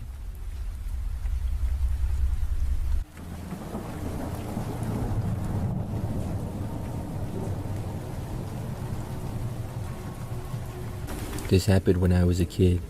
It was Christmas time, and I was very excited about it. I think I was probably about 7 or 8 years old at the time. Back then, I always had a hard time sleeping on the night before Christmas. I was really excited for all the presents that I would be getting the next morning. I was thinking about all the toys that I asked for and that kind of stuff. It was one of the most exciting days of the year. So I remember that I went to sleep that night, and I woke up at about 5 a.m. on Christmas morning. I remember looking at the clock and seeing that was the time. Nobody else was up, and nobody else would probably be up for a couple more hours. I actually tried to go back to sleep, but was wide awake and too excited. I considered waking everybody else up, but elected not to, because I knew they wouldn't want to get up at 5. It was obviously still dark outside, and the house was completely quiet. I got up and left my bedroom and walked out into the hallway. Then I went downstairs and went into the living room. I started looking out of the window for some reason, just looking around. It looked out to our front yard and the street. Not long after I started looking out the window, though, I saw something. There was a car parked on the side of the road across the street, which was not an uncommon sight, but I saw the door to the car open and a man get out. He started walking across the street and then surprisingly walked into our front yard. The man started walking through the yard and I could not believe it. I didn't recognize him at all either. After entering our front yard, I ducked down from the window. I curled up into a ball on the floor and was scared. Moments later, I heard footsteps outside, and they started moving closer to the door. But then the guy outside seemed to go to the side. The next thing I knew, I heard footsteps literally right outside the window that I was next to. All the lights in our house were off, except for some lights coming from the Christmas decorations like the tree. Things were quiet for a few moments. Then I decided to look up. When I did, I saw the man standing right on the other side of the window and looking in. I wasn't sure if he saw me or not because he was not looking in my direction. I quickly moved away from there and then turned on a light switch. As soon as I did, the man turned around and ran away through the yard. He went back across the street and got into the car and drove away. I was so scared that I ran upstairs and woke up my parents. After that though, the man never came back and we didn't call the cops or anything. Nothing like that ever happened again when we lived there. It's really weird how I just so happened to wake up before that. I'm not sure if the man was planning to break in or what, but it was very weird.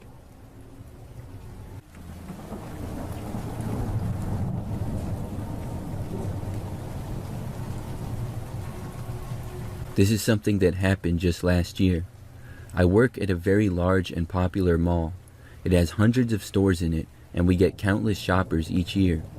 On weekends around the holidays, it's even more busy. Particularly the weekends leading up to Christmas, it can be chaos at times. The store that I work at is a shoe store, and we sell a few other products as well. It's fairly popular though, so we're just as busy as any store when the mall is crowded. In fact, at times we had to limit the amount of people that can enter the store at once, because our space is not very large. One weekend last year, I was working along with 4 other coworkers.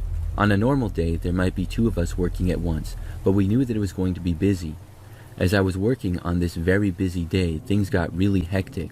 The store was packed, everybody was looking at shoes and buying them, and all of us employees were kept busy. There were constantly questions about products and people were everywhere. This went on for hours. At one point, a man came up to me and asked if we had a shoe in a certain size. I knew that we had going into the day and told him yes. The guy seemed kind of frustrated already.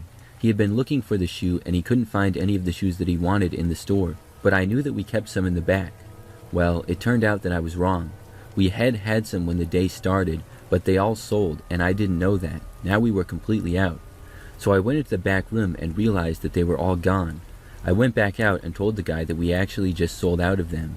This man got way more angry than I was expecting. He instantly started cursing at me and saying that I was a liar and stuff. I apologized and offered to give him some other stores that they might be at, but the guy said no. He continued to yell at me and some of the people nearby started to notice. The store was still packed, and when the guy wouldn't stop yelling at me, this other guy who was nearby stepped between us. After that, the angry guy seemed to calm down a little bit. But then he said to me that he would be back and he would get me, whatever that meant. Then he turned and left. I just thought that it was an empty threat. The man was gone now, and I felt better.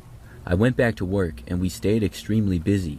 The store was messed up from stuff being out of place, and there were customers everywhere. So it was a constant work of us trying to reorganize the store, help customers, and things like that. By 6 o'clock, things finally started to calm down. We closed at 8, and the last 2 hours were much calmer. Finally, by 7:30, all the other employees left except for me and 2 others. Us 3 were working until close. Each of us knew how to close the store. The mall closed at 8 as well as our store, so by now the entire mall was pretty quiet. When several of us would work until close, we would kind of switch off at who would stay last and finish up the closing tasks. On this night, it was my turn to. At 8 o'clock, the two others left, and I stayed to finish things. I would be there only about another 15 minutes or so. As I finished things up, a while later, I saw out the front window of the store the same man from earlier. He was already looking at me. Our store was closed now, and the doors were locked. The mall was also now closed. Everybody was supposed to leave, but there were still a few people lingering in the hallways. The guy was standing in front of the store and just staring at me. This made me nervous. He said that he would be back, and now he was. And I was alone in the store. He couldn't get in, but I was leaving soon. What was this guy going to do? I stayed in there and finished up, and went out of the guy's sight for a while. When I was done and wanted to leave, I saw that he was still there. So I didn't leave yet. I was afraid that if I did, he would do something or follow me out to my car. I didn't know. Now, this guy was basically the only person out in the hallways. I didn't leave and instead went back into the back area of the store out of his sight. I came back a minute or so later to see if he was still there, and he was. But then I saw a security guard approach him and tell him that he had to leave. Within moments, the guy was walking away with the security guard basically kicking him out of the mall. I was so glad to see that. I waited inside still for another couple minutes, and then I left and headed home.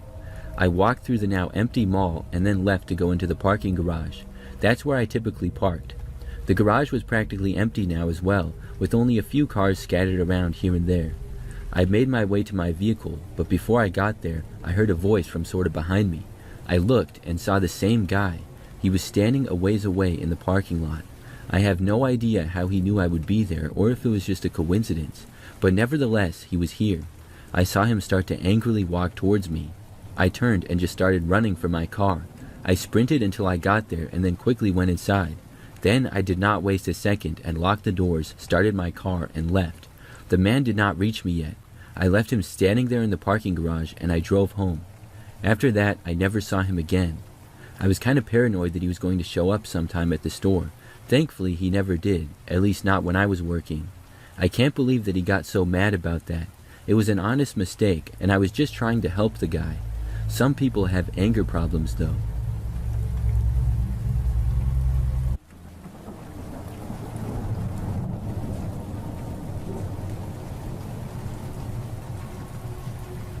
This happened 2 years ago at Christmas time. I worked in a pretty large office with a lot of other people. Every year, our department of about 20-something people has a little party with a gift exchange. I remember that a couple of days before the party, I went to the store to get my gift. We all drew names to see what other person we would have to buy a gift for. I drew Amanda, who was a pretty good friend of mine. While I was at the store trying to figure out what to get her, I happened to notice another coworker there. It was a guy named Mike, who, to be honest, always seemed like a pretty strange guy. He didn't really work that close to me and was in another room, but he would work in the same general area. I had heard some things about him over my time working there, and I myself had some awkward conversations with him. So when I noticed him, I really didn't want to go over and say hi, and I didn't think that he noticed me. He was just standing a good distance away and was not looking in my direction when I saw him. So I just finished my shopping and then I left the store. So when the Christmas party arrived, I got there and it was what you would expect for the most part. When it was time for the gift exchange, we all opened the things that we got for each other. The gift that I was receiving came from Mike apparently. What he got for me was a teddy bear with hearts on it. I said thanks and that it was very nice. The rest of the party went on pretty normal. Overall, it was fine, and I went home after that.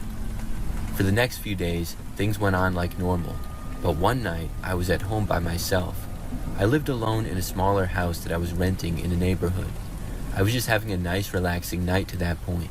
When it got late though, and I was about to go to bed, I happened to glance out of a window.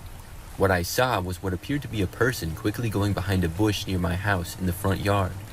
It happened so fast that I couldn't tell who it was or anything, but obviously this was very suspicious.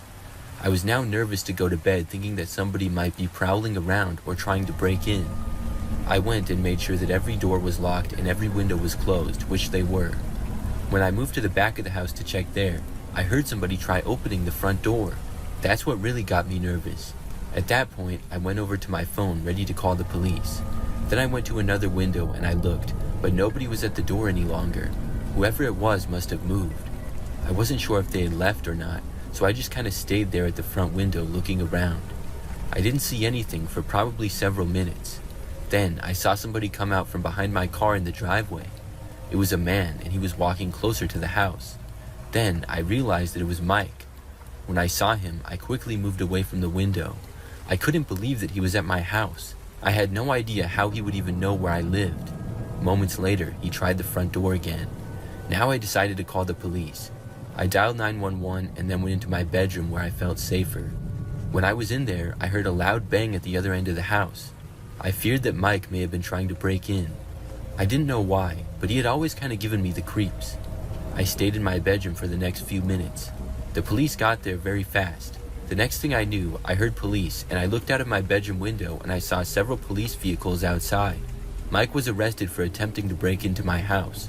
With a further investigation, I found out that Mike did not originally have me for the gift exchange. When he found out who did, he traded with them, saying that he had the perfect idea for me. And inside the teddy bear was an AirTag, which is how he knew my location. This information really freaked me out, but I was also very glad that he had been caught.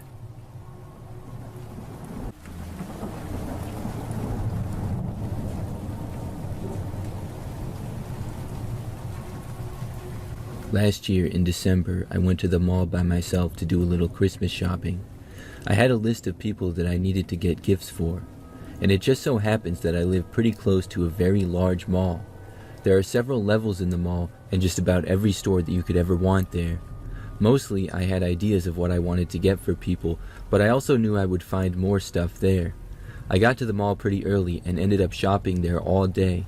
I got some stuff for myself there as well. The mall was very busy with it being Christmas time. There were lots of other people doing their shopping also, and that made things take much longer.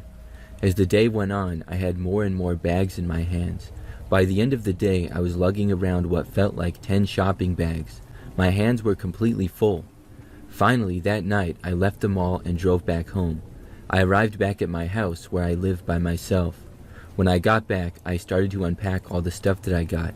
When I got to one of the last bags, I noticed something strange. It was from a clothing store, and all the clothes that I bought were in the bag. But then there was also an Apple AirTag inside of the bag as well. I had not bought an AirTag. I didn't know how it got there, and I was curious as to what it even was at first, because I had never used an AirTag before or seen one up close. After realizing what it was, I was thinking for the longest time about how it got there. I had not been to the Apple store. I thought that maybe somebody dropped it in my bag, and I realized that maybe somebody purposely put it in there to track me or something. That's when I started to get really paranoid. I'd been home for a little while by then, maybe an hour. I went around my house and started looking out all the windows. When I got to the front though, believe it or not, I saw a car parked on the side of the road sort of across the street with the engine running. The lights were off in the car, but I could see smoke coming out of the exhaust in the back as it was a chilly night. In the dark, I could not see who was in the car, but could tell that there was one person inside in the driver's seat. My street would get cars parked on the side of it sometimes, as I lived fairly close to the city, but this obviously had me paranoid from the AirTag being planted in one of my shopping bags. I kept watching the car from my window, staring at it for almost 2 minutes straight. Then I saw it suddenly pull out of its spot and drive away, never turning on its headlights. That seemed suspicious to me, but I didn't know if I was just being paranoid and crazy or if that was actually someone who was tracking me. After that, I covered all my windows and I went online to try to figure out how to deactivate an AirTag. I was able to find out how to turn it off, but I hoped that it wouldn't be too late. Someone may already know where I was, especially if it was the person in that car. Nevertheless, I did feel a little better with the AirTag now being off, and I put it in the trash. However, that was not the end of it. Several hours later, it was now late at night. I was in my bedroom when I heard the sound of my back door rattling. Immediately, I remembered everything. The AirTag, the car parked outside, and I grabbed my cell phone and was ready to hit 911. I carefully emerged from my bedroom. There was still someone at the back door, which meant that they were in my backyard, and I didn't hesitate and called the cops. I told them everything and was told that somebody would be there shortly. About a minute later, I heard a knocking at one of my back windows. I didn't dare to look out of any of the windows though, so I couldn't tell who was there. But then I stopped hearing anything. The next thing I heard was the cops knocking at the front door minutes later. I answered and they looked around, but whoever had been at my place was gone. I was disappointed that they didn't catch them.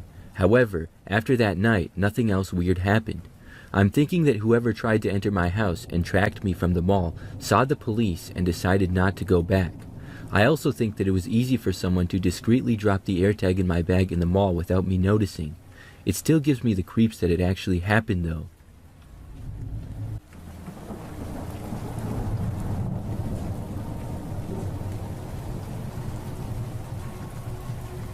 This story happened 4 years ago on Christmas Eve. I live with my wife sort of out in the country. The houses in my neighborhood are kind of spaced out, and we have a fairly big yard. That's why on Christmas Eve at about 9 p.m. at night, I was really surprised to hear knocking coming from the front door of our house. I walked over to the window to get a look outside and see who was there, but when I looked, there was nobody. I went around to every window that I could, and I looked to see if anybody was outside, but I couldn't see anyone at all, although it was pretty dark out. It was strange to say the least, but I figured it was probably some kind of prank. I thought, what else could it be? We got some snow that night, and the next morning when I woke up, we could see there was a bunch of footprints all over our backyard which hadn't been there the night before. The creepy part was they seemed to be headed towards my shed that I had in the back. I was concerned, so I decided to take a walk out to my shed to see if anything happened to it or if anything was missing inside. I walked out there, and once I arrived, I opened it up. As soon as I did, I saw a man in the corner turn around and then start charging at me. I turned and ran back for my house. Luckily, I was able to make it back inside before the man. I quickly called the police and watched from the window as the man went back into my shed. The police arrived a while later and arrested the man. He turned out to be on drugs and had wandered into the area.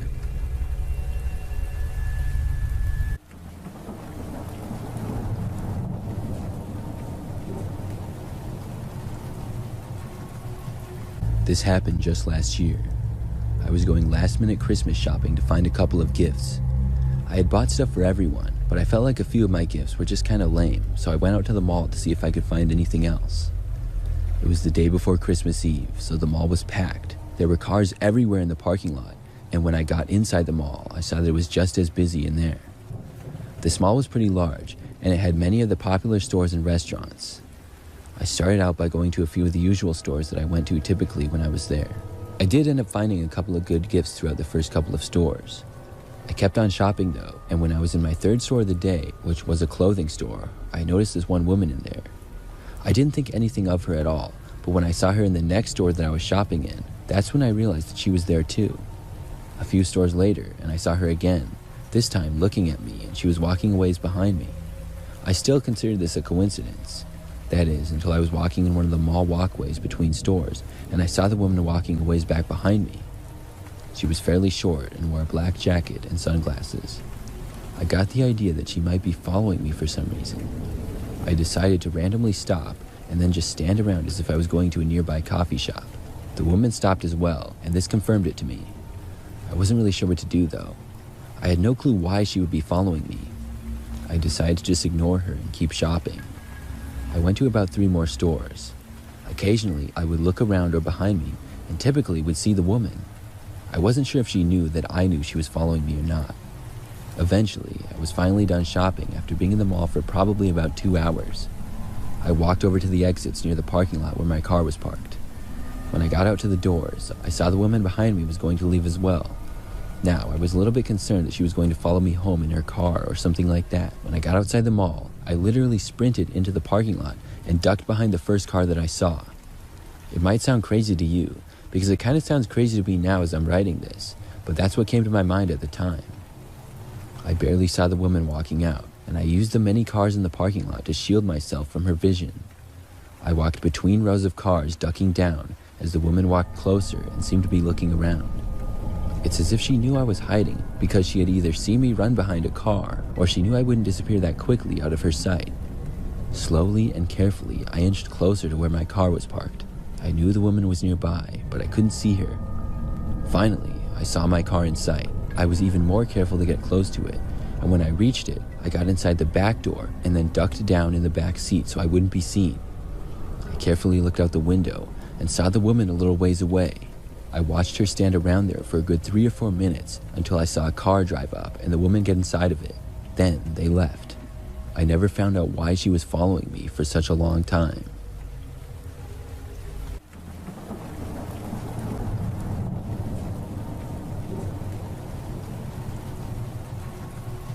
This is the story of something scary that happened on Christmas a couple of years ago now. So I live with my wife in a house that has a decent sized backyard. Aside from the yard, the neighborhood has a lot of houses in it. That year, the Christmas season had been busy with work parties and family gatherings. We left a family event on the night of Christmas Eve just in time as it started snowing. The snowfall got heavier and heavier, and soon it turned into a bit of a blizzard. The snow was coming down quite a bit when it got later at night, and to that point there had not been any snow on the ground at all. My wife was happy that there would be a white Christmas with snow on the ground now, which she prefers over not snow. I didn't really care because it meant that I had to shovel the driveway and patio the following morning. Anyways, we went to bed and the snowfall stopped sometime overnight. When I woke up on Christmas morning, it was no longer snowing. I got up just after sunrise and went downstairs. When I did, I went to a back window to observe the snowfall from the previous night's storm. It was probably a good 3 or 4 inches and the yard was covered in white snow. However, I noticed something odd. There were footprints, human footprints, leading from the back of our yard coming out of the woods. They went all the way over to the back door area and then off to the side a little out of my sight. I did not know whose footprints those would possibly be from other than my wife. It seemed a little bit suspicious. I went over to my wife and asked her if she had gone outside the previous night at all, and she said no. I didn't bother to go out back, and I figured that someone must have walked through the yard for some reason, but were gone now. I was wondering if someone had tried breaking in.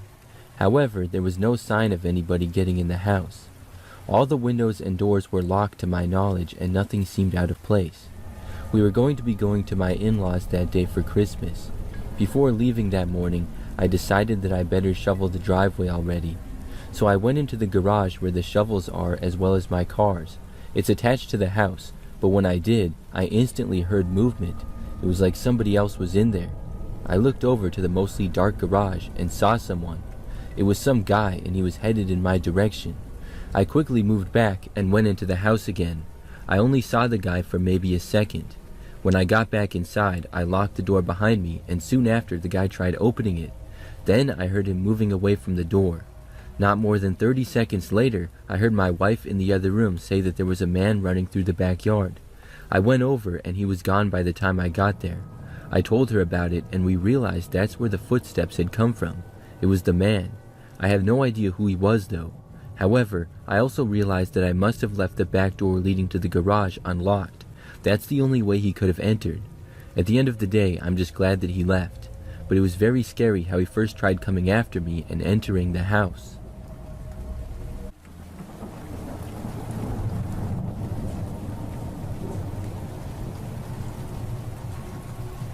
This happened many years ago now, but it's something that I will never forget. It was in the early 2000s, and at the time, I was a young single mother with 2 sons aged 7 and 4. There was a new video game system that my sons had been talking about all year, mainly my older son. I was planning to get it for them for Christmas, but I didn't have a whole lot of money to spend. For Black Friday, the local Walmart was having a huge sale, and the video game system was one of the things that was on sale. I knew that it was a great opportunity for me to buy it, and I made plans to go to Walmart. So for Thanksgiving, we stayed at my parents' house, and that allowed me to get up early and go shopping by myself the next day. Walmart opened at 6 a.m. that year on Black Friday, I believe, so I got up before the crack of dawn and drove there. When I arrived, the store had not opened yet, and it was still completely dark outside. However, the parking lot was packed, and I had to park sort of at the back of it. There were people lined up outside the store and walking to the front from the parking lot. I had never seen it like this before. I walked up to the store and got as close as I could, but I was still behind a bunch of people in line. I had only got there about 5 minutes before they opened. Camping out in a tent overnight or something like that wasn't really an option for me. I hoped that I would still have enough time to get the video games, and I felt confident about it. Soon enough, I remember hearing the crowd cheer and the doors opened. I watched countless people run inside the store and inched closer with the people that I was near. About a minute went by before I was able to enter. By the time I got inside the store, there were literally people everywhere. I remember that the electronics department was at the back of the store, so I tried to walk as quick as I could, but there were so many people that it took forever. By the time I made it there, I looked around for the video games. Unfortunately, they were gone. I looked around the electronics department for at least 10 or 20 minutes. I was just hoping that I would find it or that there would be one somewhere, but it seemed as though it had sold out. Finally, there was an employee available to talk to, and he told me that they didn't have any left. I was very disappointed. I decided to try another store to see if maybe they had a similar deal. I hadn't really looked in all the advertisements in the paper the day before because I had been banking on Walmart to work out. I was surprised just how fast the video games sold. So I left the Walmart store and the mob of people. I walked through the parking lot back to my car. However, when I got near it, I saw something strange. There was a guy with a large SUV and the back of it was open. He was standing there selling electronics out of the back of his car. He was parked at the way back of the parking lot, kind of in the corner where there was actually a little bit of space. I saw a couple of people standing around and talking to him, but there wasn't like a crowd or anything. When I realized this, it seemed kind of shady, but I thought that maybe there was a chance he had the video games that I wanted to buy. So I walked over to him. When I approached, I saw mostly other electronics, but I did see a few video games. When I walked up, he told me that he had stuff cheaper than they were selling inside. I asked him if he had any of the video game systems that I was looking for. He looked in the back of his SUV for a moment, which had a lot of stuff in it. There were boxes and wires and all kinds of stuff back there. He told me that he didn't have any with him at the moment, but he said that he did have some back at his shop, which was not far away. Now, the whole thing seemed sketchy, like I said. I didn't think this guy was supposed to be selling stuff, and Walmart would probably shut him down or call the cops on him. But I was angry for missing out after waking up at 6 a.m., so I didn't really care in the moment. I asked the guy where his shop was and what it was called. He said that it was his place, and he said that he would take me there quick. I was surprised to hear that. I thought maybe he would go back there and come back. I said that I could go to my car and just follow him, but he said no. He said that we could go there quick and it was just down the road, and then he would drive me back to Walmart. The guy was bald, sort of strong looking, and had a bit of a beard. I told him okay, and then I went around and got into his car. This was a stupid idea to begin with, but at the moment it didn't seem that bad. The man got into the driver's seat and then started driving. He left the Walmart parking lot and turned onto a dark and quiet road. I told the man how crazy it was inside the store and how I really wanted to get the video games for my son. He said that he had several gaming systems and he would sell it to me for cheaper than the sale at Walmart. Aside from it seeming really sketchy, the guy did seem pretty nice. Things then went quiet in the car for the most part. He drove down that road and then turned. It was still dark out and I wasn't quite sure exactly where we were going. After we were driving down that road for at least more than 5 minutes, I started to get nervous. The guy made it sound like his shop wasn't that far away. After driving down the road for a while, he turned again. Then we went down that road for at least another 5 minutes. I no longer knew where we were anymore. I asked the guy how much farther away his place was. He just said that it wasn't much farther. Then he turned on this one road that was even quieter. I was getting a bad feeling that I should not have gotten into the car with the guy. We drove down this really quiet road for at least another 10 minutes. Now we were driving for close to half an hour. At that point, I just wanted to get out of there. Nobody was saying anything. I sensed a change in the guy's overall personality. I was now afraid to say anything. I felt like if I asked again, he would tell me that he was kidnapping me or something. The guy now almost seemed to be angry. We kept driving and came up to a red light. That was just what I wanted to see. It was this quiet intersection and there were really no other cars on the road. The area was more rural here, with woods off in the distance. As soon as the man stopped at the red light, I just grabbed the door handle. Thankfully, it opened. I jumped out of the guy's truck and just ran for it. He did not try to stop me. I went to the right in the intersection and noticed this small little gas station down the road. I saw the man's truck go straight, driving away from me. I went to the gas station and went inside. There I called my parents, who were able to come and get me. When they heard about what happened, they were just glad that I was okay. My parents and I ended up buying the video games for my son together that year at a higher price from another store. So I guess it all worked out, but I'm really glad that I got out of that guy's car when I did. I'm not sure where we were going. I should have never gotten the car to begin with. That guy was already being sketchy for selling stuff out of the back of his car in a Walmart parking lot.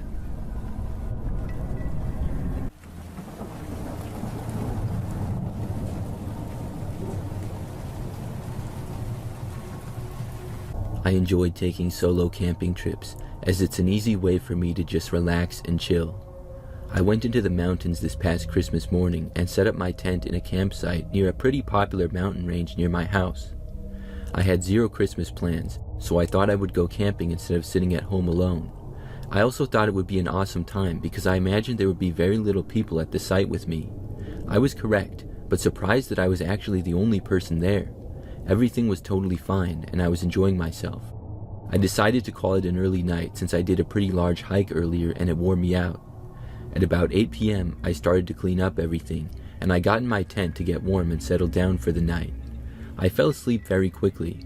At about 3:15 a.m., I woke up to the zipper of my tent unzipping very slowly. I'm a super light sleeper on these winter camping trips, probably because my body unconsciously stays on guard when I go out alone.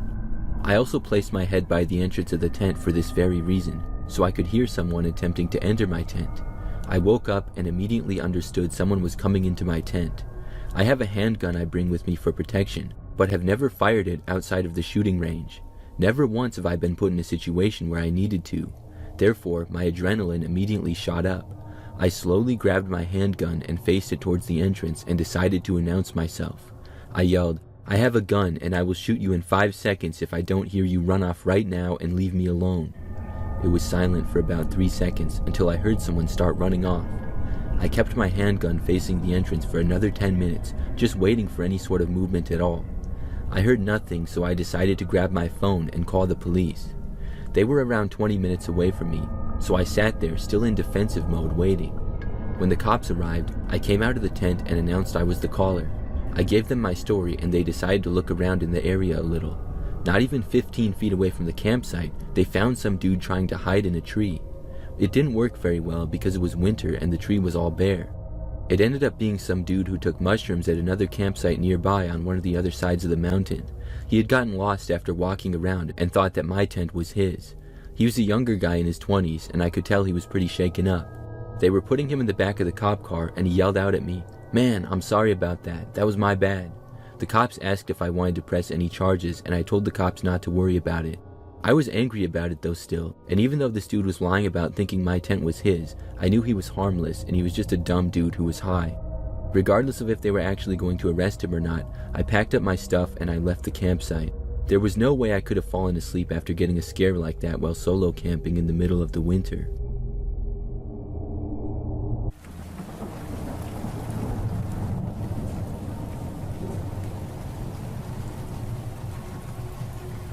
Back in the day, I used to work at Sears.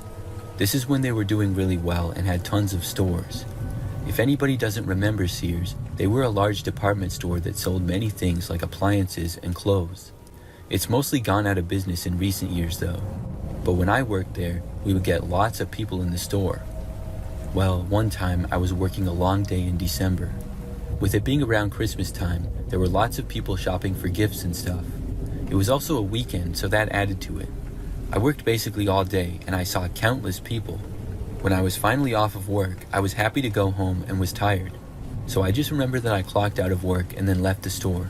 I went out to my car and then drove back home. It took maybe 15 minutes or so to get back. Then I parked my car in the driveway and got out of it. However, as I was walking up to my front door, I heard a car coming down the street, which was usually very quiet. I noticed it but didn't really think that much of it at all, and I kept going. However, as I was opening my door to go inside, I happened to hear the car slowing down. I looked over to see that the car was starting to pull over to the side of the street in front of my house. So I stopped and I kept watching it because I wanted to see what this car was doing. I did not recognize the car as a neighbor or anybody that I knew. The car pulled over and came to a stop just in front of my mailbox. Then the driver's window rolled down a little and I saw somebody open up my mailbox and then put something inside of it. I couldn't really tell who the person was from where I was. I think it was a man, but I'm not 100% sure. Anyways, I didn't really know what this person was doing or what they had put in my mailbox. After that, they rolled their window back up and then they drove away. I went back outside and after seeing that the car was out of my sight, I walked down to my mailbox. I opened it and I looked inside to see an unmarked envelope. I brought it inside. When I opened up the envelope, there were several Polaroid pictures in it. They were all pictures of me. The first were me working at Sears earlier that day when I was at the registers working as a cashier. I had not known that any of these photos were taken. They were taken at a distance too, so it was not obvious to me and I never noticed it. There was then a photo of me walking in the store, I think when I went on my break. and the last photo was of me walking out to my car in the parking lot after work. This was clearly taken from inside of a car that was also in the parking lot. I hadn't noticed any of them. Of course, I was very freaked out by this. I didn't know what to do about it or anything. I didn't go to the police or report it, but I did tell my friends as well as coworkers. They were all just as confused as I was. The rest of my time working at Sears, I didn't notice anything else like that, and I never saw that car at my house again. I'm not sure where the pictures are. I think I still have them somewhere, but I couldn't find them. It's been so long. But I'd still like to know why that person did that. Was it just an elaborate prank? Why would they choose me though? And they must have followed me home without me noticing. It's all very strange.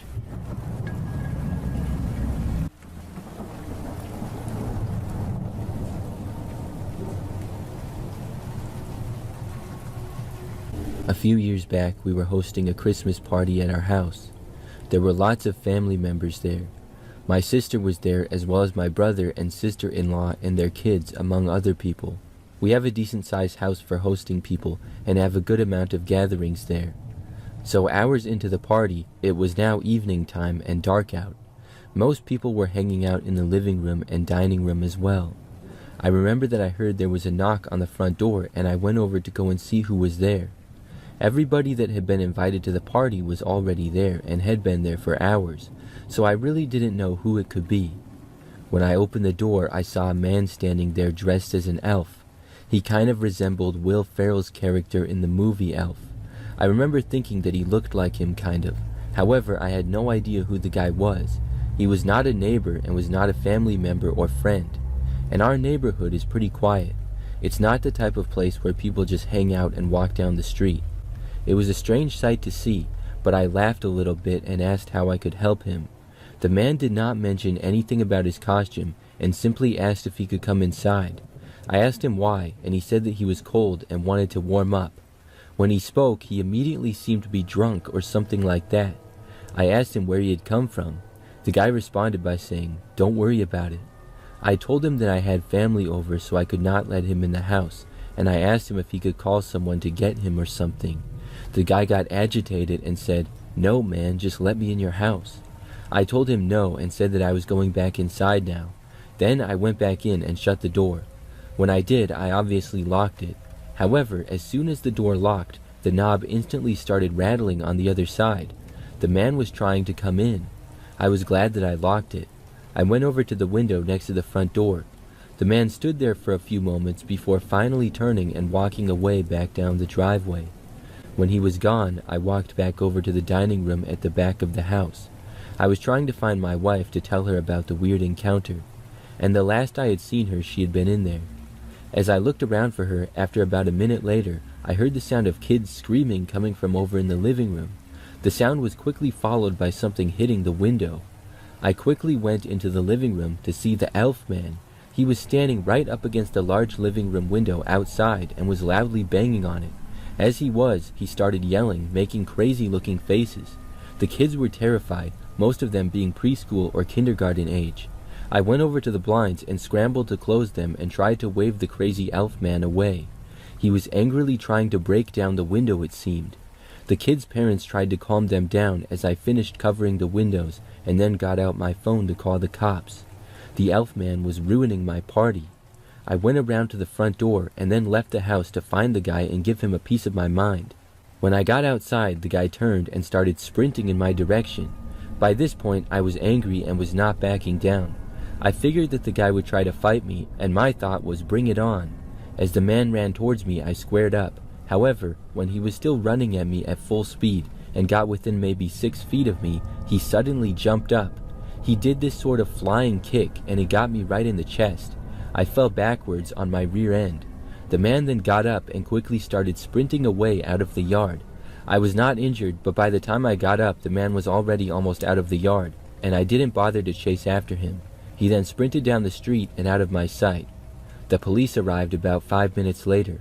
I told them everything and showed them where the man had gone. They looked around the neighborhood for a while, but he was never found. It was the weirdest thing. The man just came out of nowhere dressed as an elf, ruined my Christmas party, scared the kids, assaulted me, and then took off never to be seen again.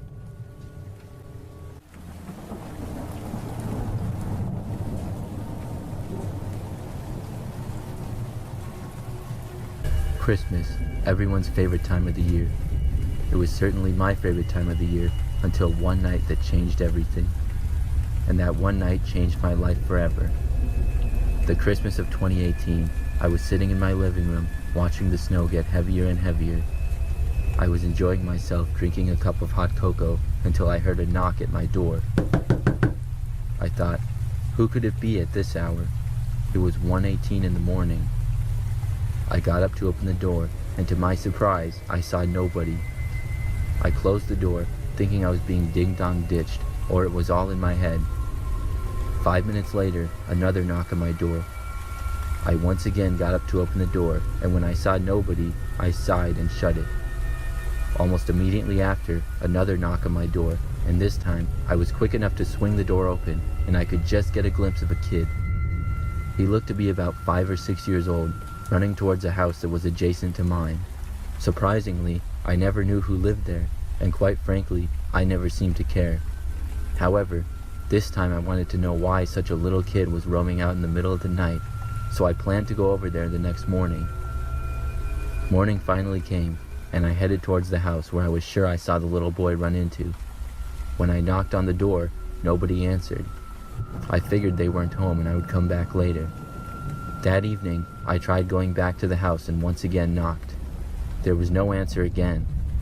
I thought to myself this was quite strange. I then tried the door angle, and to my surprise, the door wasn't locked. Curiosity got the better of me, and I unlawfully entered the house knowing I was breaking and entering. As soon as I entered the house, I smelled something foul in the air, the smell of rotting meat. The inside of this house looked like nobody had lived there for years. I decided to check the upstairs of this house, and once I climbed up the stairs to the top step, I saw there were 5 bedrooms adjacent to each other. I checked out the one to my right, which was nothing special, just a bed and a closet. I checked out the rest of the bedrooms and found nothing. Great, I thought to myself, this was a complete waste of my time. Just as I was about to leave though, I felt a tap on my shoulder. It startled me. I knew I was caught red-handed, but just as I could say anything, I saw it was a woman, and she put her hand over my mouth and shushed me. I slowly backed away and then sprinted back to my house. As I did, I heard the blood-curdling scream of the woman telling me to come back. I got back to my house and decided not to do anything. At 3 a.m., I woke up to sounds outside my window. I looked out and saw the same woman staring back at me with a wide smile that ran across her face. Her crazed eyes stared back at me on the other side of the glass. I fell back in shock and then dialed 911. Cops were at my location within minutes. I had told them what happened, and they went to the house across the street. They searched it and found nothing. They told me there were no signs of anyone there since the horrifying murder that had took place in that very house. I was shocked. I hadn't heard of anything happening at all in that house, as it was an ongoing investigation. The cops were not able to give me the information I so desperately wanted to know. The next day, I did some research, and what I found made me sick. On December 31st, a mother and her son were brutally murdered inside that very house. December 31st, I linked everything together and stared at myself in the mirror in pure horror. The events that took place to this day have changed me forever. In the next 8 months, I quit my job and had to get therapy for the rest of the year. I would wake up at late hours of the night to see the woman's crazed smiles staring back at me, and I would scream in pure horror. It's been a year since this traumatizing experience, and I'm still recovering.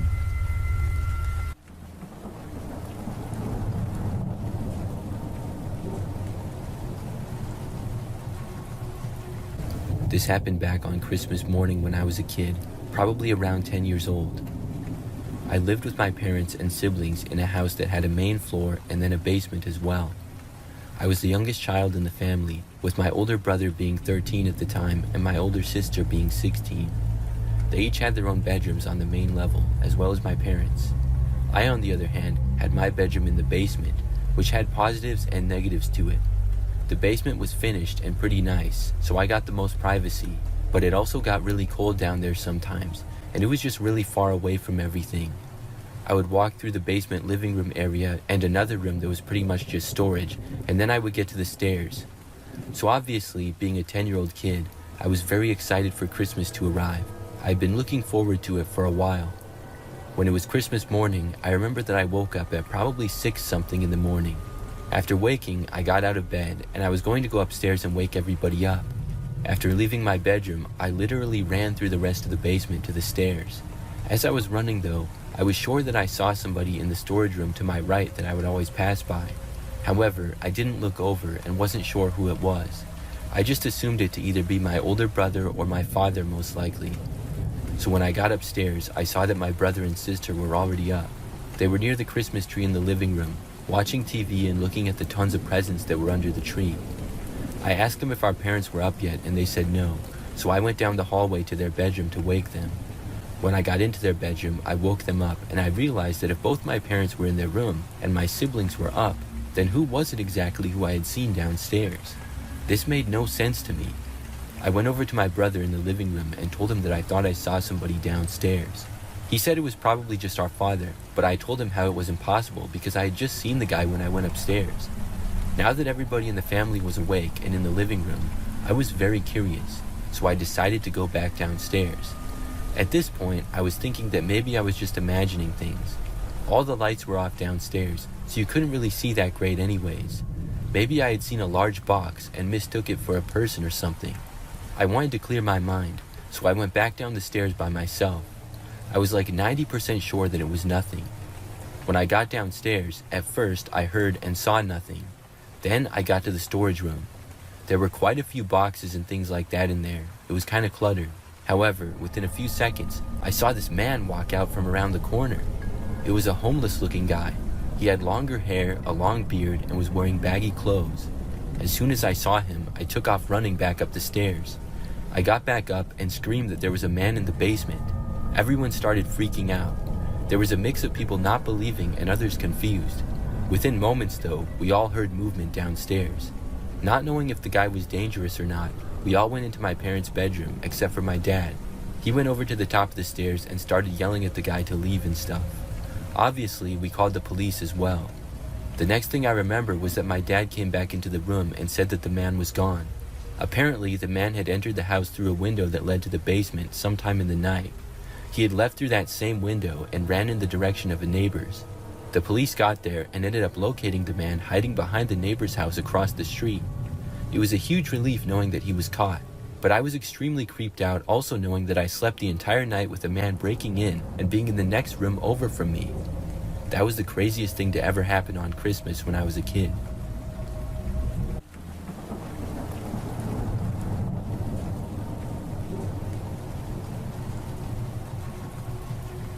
I currently live in a smaller town.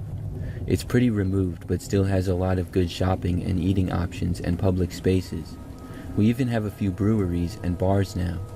It's a newly hip place, with farming on the outskirts so I can get my eggs and veggies fresh from the source.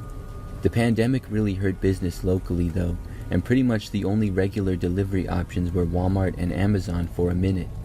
I was stoked when much later more local options popped up on various apps. However, at the time, for main necessities and grocery items, there really wasn't any options besides a store delivery from the Walmart a town over. This meant a lot of people we didn't know well popping through, and it drove some of the older folks crazy, all over the neighborhood talking about cars and people they didn't recognize. I embraced it. It made my life easier. At this point, I lived with my teenage son, and my then boyfriend was staying to be near his elderly parents. We lived in a tiny space, and I felt a little cramped with the guys always around. So occasionally I'd send them off on an errand, or they'd visit my boyfriend's parents to give some extra space for me to work on things or just enjoy being alone. One of those days, I got a delivery. I recognized the guy, said hi, and tipped him well, and then went about with my life. An hour later, he was back at my door. He was creepy, because I have steps in front of my door but no porch. He would knock and stand beside the steps where I couldn't see him through the eye hole, but I could see him through the window he was next to. I asked him through the window if I could help him. He kept trying to knock and look for where my voice was coming from before he finally answered and told me that he forgot a bag in the delivery. I confirmed I got it all and thanked him. He left. I didn't want to open the door again after he noticed I was alone. I got new neighbors directly in the unit across from me, and they had a Ring camera. She reached out to me one day and told me somebody had come by knocking and had sat on my steps for about a half an hour when nobody was home. I watched the video, and it looked like the same delivery guy. He had been hanging around at 8 p.m., and I didn't have any other orders either. I reached out to Walmart, and they were totally unhelpful. They told me they'd be making sure he didn't deliver anything to me in the future, but they wouldn't give me any information I could pass on to security or the police in case anything further happened. I wanted to at least file a report with my security in case anything happened again because it was weird. I had the feeling it would escalate, and it did. I didn't want to be home alone anymore. I didn't order delivery, and I just tried to cover my bases. However, my neighbor did order a delivery, and somehow it came through with that guy again. I watched him drop it off, and then saw him come over and stand right in front of my stairs looking around my door and living room windows.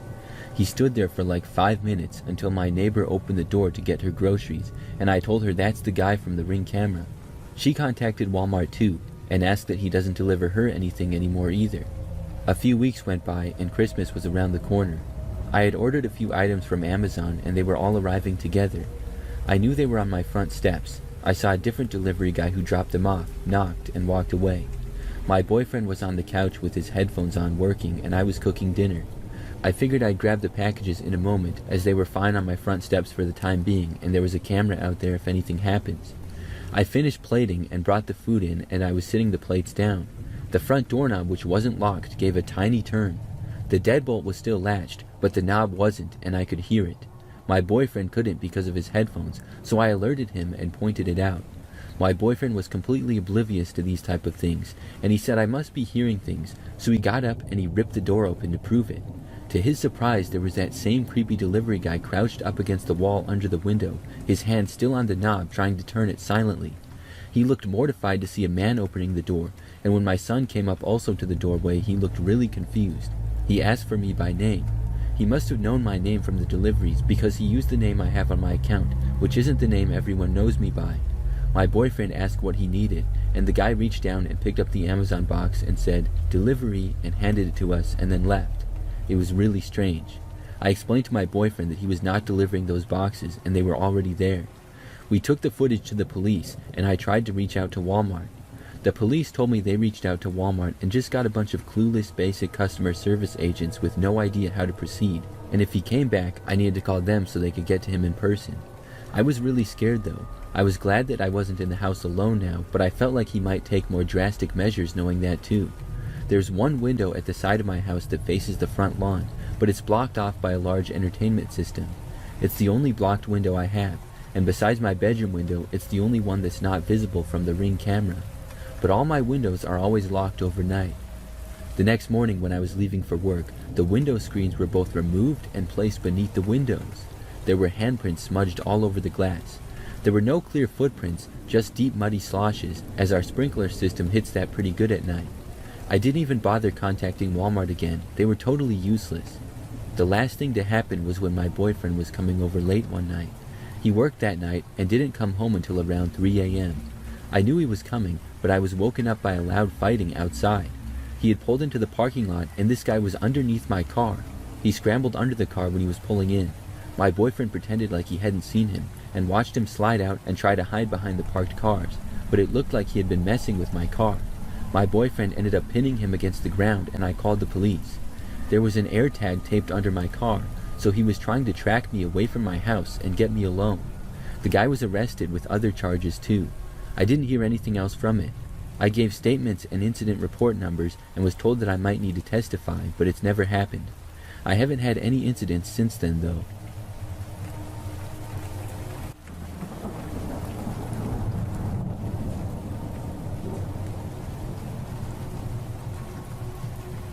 This is a really bizarre story from a few years ago.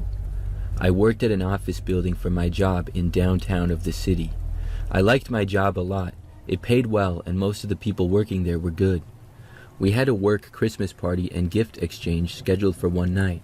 It was going to be at a room on the first floor of the office building. The building I worked in was very nice with many floors, and it had some really good spaces for parties and stuff. So I procrastinated getting a gift for the party and forgot all about it. I got home from work only to realize that the party was that night. I had forgotten about it. I lived in an apartment about 15 minutes from work outside of the city. Realizing that I had to go to the party, I left early and then stopped at Target to get a gift. I walked around the store for a while having no idea what to buy. I don't even remember what I ended up getting, something like a JBL speaker or something. This was not a cheap gift exchange where the gifts were actually supposed to be decently nice. I think it was $50 minimum or something like that. So I was inside of Target doing the shopping for like 20 minutes. I walked all around the store, I remember. When I was there, it seemed fine, not that busy or anything. I left, went to my car, and drove back to work. By this time, I parked on the side of the street in the city because it was free at that hour and there were open spaces. I could park in a garage for work, but it took longer and I was lazy and saw a spot on the street that was open. I then walked inside and went into the party. There was everyone from our department at work and a few other people as well. Overall, there was probably about 30 people there. I obviously knew some of the people better than others, but I knew pretty much everyone there. However, not long into being there, I noticed that there was a woman sitting on a couch in the corner. She was kind of by herself and not talking to anyone, but I noticed that she was on her phone. I didn't know who she was and had never seen her at work or anything. I didn't think much of it other than slightly wondering who she was, but I do remember noticing her looking at me a couple of times, but she never got up from the couch or talked to anyone. I was mostly just talking to the people from my office who I interacted with the most. We were getting ready to do the gift exchange, some type of random thing where you don't know who gets your gift. Anyways, when I went to get some more fruit punch, the one mysterious woman approached me. She came up to me and said hi. I said hi to her and introduced myself. This woman seemed odd right away. She told me that she did not work there. She said that she had to admit that she saw me at Target and followed me there. I was speechless. Really, I was wondering if she was joking or if this is really what happened. I don't even remember what I said. She laughed and acted like that was not creepy at all to follow someone. She said that she didn't have the courage to talk to me in the store, but didn't want to let me get away. I was thinking, okay, does this woman think I'm attractive or something? This isn't some Hallmark movie. It's kind of weird to follow someone that far. I didn't say that, but that's what I was thinking. She started asking me questions, like if this was where I worked, and she said that it looked really fancy. Now, this woman was decently attractive, and if I had met her in a normal setting, I might have wanted to go out with her, and I was single as well. However, it was just a big turnoff to me that she followed me like that. Plus, the way she was talking didn't seem very genuine. I don't know how else to explain it. But I answered her questions and asked her a couple of basic questions too. I was trying to figure out why this lady would follow me. Then she said that we should leave the party and go to a bar nearby. She said that she knew just the spot for us to go and emphasized that we could walk there. My Christmas work party had only been going on for like 30 minutes. I didn't want to leave this early with some random chick. I told her I couldn't do that, and I didn't want to anyways, but she was insisting. Then she tried to compromise. She said that maybe in a little bit we could go there. I said no, I didn't want to. She then said that she would check back with me in a few minutes, whatever that meant. This woman was really creeping me out now. She walked away and went back over to the couch and just sat there like before and went on her phone, seemingly texting. I went over and found a friend from work and told him about the situation. He didn't believe me and clearly was just as confused by it as I was. I tried to stay away from that woman and spent my time at the other end of the large room. About a half hour later though, I saw her talking to another guy who worked in the building.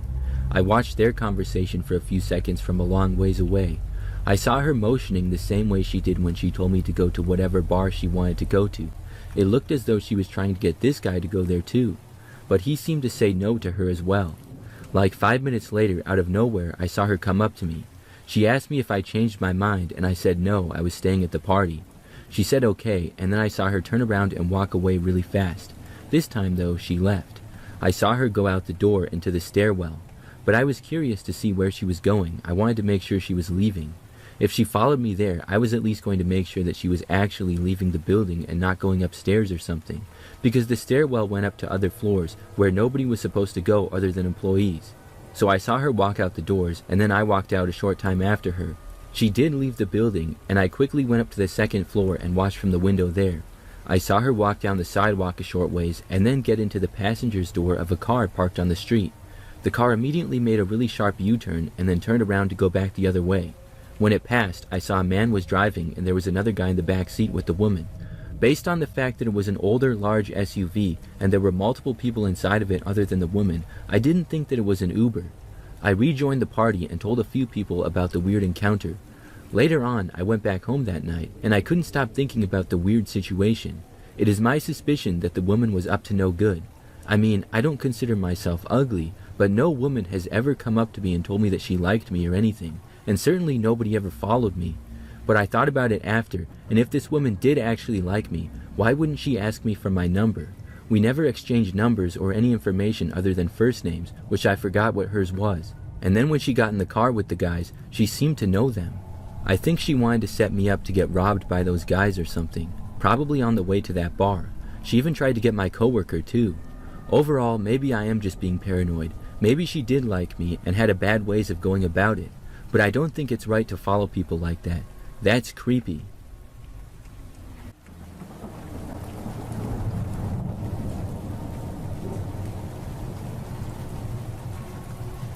A couple of years back, I had to do some last-minute Christmas shopping, so I went to Target. I was 18 at the time, and this was the night before Christmas Eve. You see, every Christmas, my family has a bunch of people over at our house. My grandparents, some aunts and uncles, and cousins all go to my parents' house. Almost everyone gets presents for basically everyone else, so it's a lot of fun.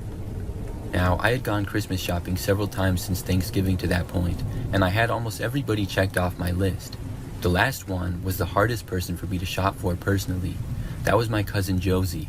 She was I think 14 at the time, and I just simply forgot to get her something. Plus, being a guy, I didn't really know what kind of gifts teenage girls like. So after my parents asked me if I had made sure I had gifts for everyone, I remembered her. I headed down to the local Target, which was just down the road like 5 minutes away. I went inside, and it was not as busy as I expected. I don't recall the exact time, but it was maybe like 8 p.m. or so. It was mostly quiet, and I walked in and looked around. I didn't really know what I was looking for though. I ended up just walking around the store for like 10 minutes, hoping that something would jump out at me.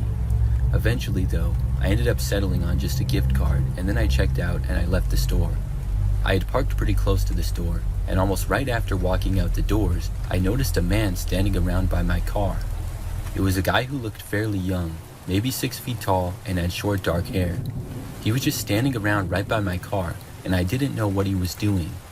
When I got closer though, the man started to approach me. Then he asked me if I could give him a ride. I walked past him and said no, I could not. I obviously did not want to give a ride to some random stranger that I had never met before. The man was persistent though. He walked alongside me and then cut in front. He said that he needed a ride badly and it was not that far. Nothing that he said was going to change my mind though. I told him that I could not give him a ride. He was blocking my way of getting in my car though, and I was worried that he was not going to let me in. I asked him to move and said that I was in a hurry and I was sorry, but I just couldn't do it. This seemed to work at first. The man walked around the front of my car and was no longer blocking me from getting in. He said that he understood and he was sorry for bothering me. I told him it was fine and to have a good night. Then I unlocked my car and reached for the door. By now, the man had walked around to the other side of my car, and it appeared like he was headed to maybe go inside Target. But like right after I hit the unlock button, the man swung around to the passenger side door and opened it. Then he started to go inside of my car. I had begun opening the driver's door, but I no longer went inside of it. Instead, I backed up and then closed the door. When this happened, the man then left the car as well, and quickly started walking around it, headed towards me. In an instant, just out of reaction, I turned and just started running away. I sprinted through the Target parking lot. Unfortunately, the man was chasing me away from the Target and not towards it. So when I was running, I was going farther away. I kept going and I ended up running through the entire parking lot and then into a nearby bank parking lot which bordered the Target property. The man was still chasing after me. The bank was closed, so I turned and ran across a quiet street where there was a strip mall way in front of the Target. I ran to a restaurant and saw that it was open, and then I went inside of it. Thankfully, the man did not follow me into the restaurant. When I was there, I waited inside and I called the police. I reported what happened, and I didn't leave the restaurant until the cops got there. They went back to my car with me, and the passenger's door was still open. However, the man was gone. He was nowhere in sight, and the police started to look around for him. I was able to go home at that point. That made for a very memorable Christmas shopping experience.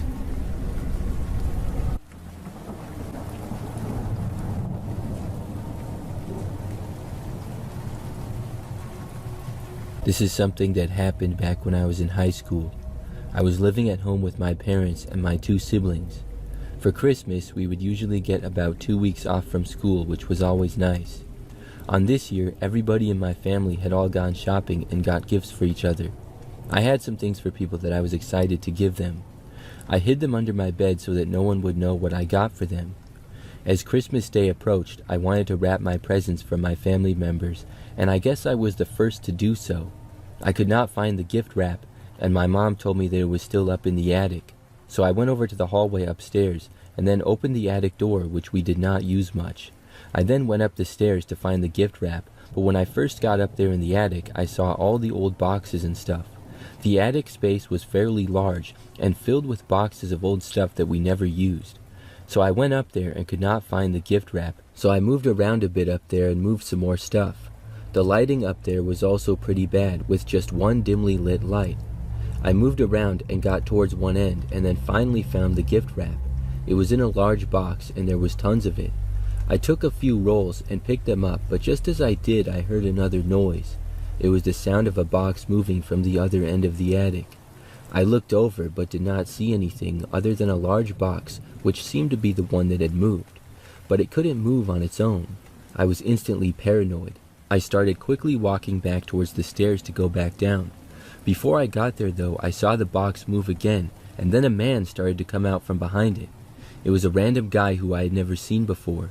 He looked fairly young, and when I saw him, it made me stop.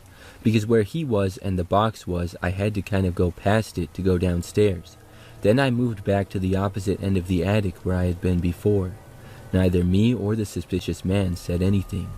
As I was back there, I watched the man to see what he would do. After he came out from behind the box, he turned and started to walk down the stairs. I stayed where I was. Once he had gone down from there, he opened the attic door and left. I finally moved again and went down the stairs after the guy, but I moved very carefully. I did not know where he was or if someone else in my family would see him. When I made it out of the attic, though, I didn't see the guy. I carefully started to walk down the hallway to go back downstairs to the main floor. I was going to find my parents and tell them. I didn't know where the man was, but I thought that probably he had gone into one of the upstairs bedrooms to hide or something. However, as I was walking down the stairs to go to the main floor, I heard the back door to the house quietly opening. I didn't know who it was still. When I got to the main floor, I found my parents. My dad was in his office and my mom was in the living room. The back door opening had been the man from the attic leaving. I told my parents, and they never saw him. They assumed the back door opening was one of us. After locking all the doors, obviously, we went upstairs and looked in the attic. There were several food wrappers, water bottles, and some Coors Lights, as well as a blanket that had been taken out of one of the boxes. It appeared as though the man was living in the attic, but it did not appear as though he had been there for long, maybe a few days. We called the police and reported it. I have no idea when exactly or how exactly the man got in. With all of us living there and coming and going, it's possible that a door was left unlocked for a period of time. I just don't know how he got all the way up there without anybody noticing. We never really used the attic, but we were in the rest of the house all the time. I'm just glad that the man left and didn't do any harm.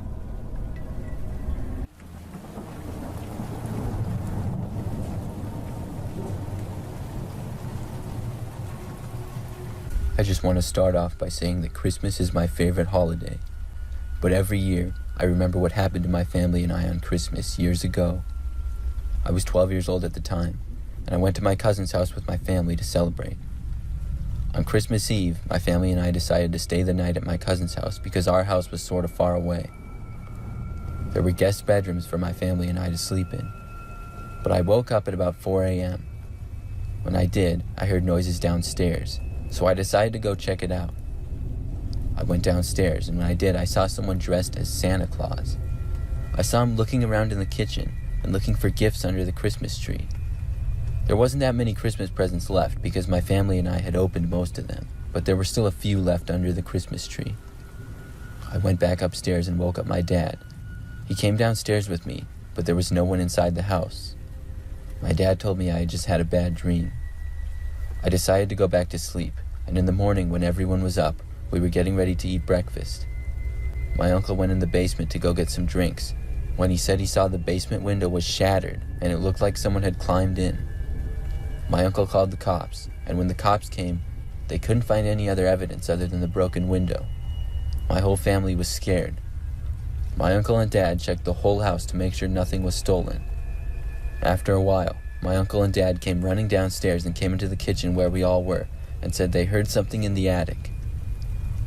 They went back upstairs to check it out, and shortly after that, they started yelling because they saw the man that I had seen dressed as Santa Claus hiding behind a bunch of boxes. They called the police once again, and all of us went outside to wait for the cops to arrive. When the police came, the officers went running inside and pulled the man out of the attic. They found that he had a knife and tape in his pockets. The officer said it wasn't just him breaking into our house, but there had been multiple reports of someone dressed as Santa Claus walking near people's houses in the area, and we were the fourth call. The officers also told us that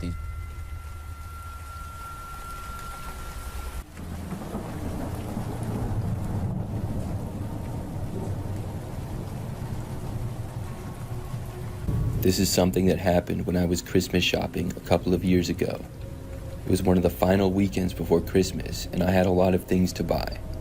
I went shopping all by myself and went to a very large mall that was sort of close to where I live. When I got there, it was extremely busy and remained that way the entire time. Just about everywhere that I went inside, I had to wait in line to check out. I was there for several hours, but eventually was able to get just about everything that I wanted. It was mostly gifts for friends and family. When I was finally done shopping, I left the mall and drove home. Everything seemed to have gone well. Now, when I was on the way home and probably about halfway back, my cell phone started to ring. I looked and did not recognize the number, so I didn't answer it. But just a short time later, I saw that whoever had called me left a voicemail. I got curious, so I decided to play it right then and there. When I did, I heard a man's voice speaking. The way he spoke was sort of creepy and unsettling. He told me that he was driving behind me right now and that I should have answered the phone. I looked behind me. I was on the highway and there were a lot of other cars, plus it was dark out. There was a car directly behind me, but I couldn't tell how long it had been back there. I just kept going back on my way home. I was very suspicious and a little nervous, but thought that maybe it could just be a dumb joke. When I turned off the highway to a slightly quieter road, the car behind me did as well. Now I was less than 10 minutes from my house. I kept driving, and when I made the next turn, the car followed. In this kind of a situation, I knew you were supposed to drive to the police if you're being followed. So I took out my phone and asked Siri to direct me to the nearest police station. Soon I had a route, and I followed it. It would only take about 5 minutes to get there. But before I even made it to the street where the police station was on, I noticed that the car stopped following me. I pulled into the police station anyways, but didn't get out of my car. I sat in the parking lot for a few minutes, making sure that the car didn't come in after me and that it was gone. Then I finally went back on the road and went home. For the rest of my drive, I did not notice the car directly behind me or anything. There were a decent number of other cars on the road, but it wasn't all that busy. Eventually, I got back to my house and pulled in. My street was usually pretty quiet, but as soon as I parked my car in the driveway, my phone started to ring again. I jumped when I heard it. When I looked, it was the same number as before. I decided to answer it. When I did, I heard the same man's voice speak. He said, "You shouldn't have gone to the police station. You should have just went home. I know where you live." This really freaked me out, but just then, things got worse. I suddenly heard a car approaching and saw headlights entering my street. I turned and ran for my house as fast as possible. I got to the door and unlocked it just as the car reached my driveway.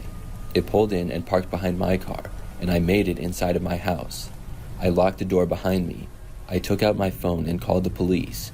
Meanwhile, after parking in my driveway, I saw a man get out and start to walk to my door. I ran back into the living room, which is away from the door. The man then knocked on my front door, and then he tried to open it. After that, he stayed on the front step, just standing there. I really wonder if that guy was crazy. He called me again, but I didn't pick up. I let it go to voicemail, and he did not leave a message. The good part is that he did not attempt to break in. He just stood there, right outside of my front door, the entire time. Finally, the police got there. They talked to the man and were able to get him to leave, as well as gave him a citation. I hoped that that would be enough, though. It was certainly one of the scariest situations in my life. That man was very sneaky. I really don't know how he got my phone number or knew where I lived. I think he waited for me around the corner of the police station or something. Then he kept a distance so I didn't notice him. It was dark out, so I couldn't see all the other cars very well. Either way, whatever he did, it blows my mind he was able to do it. The good news is that I haven't seen him since.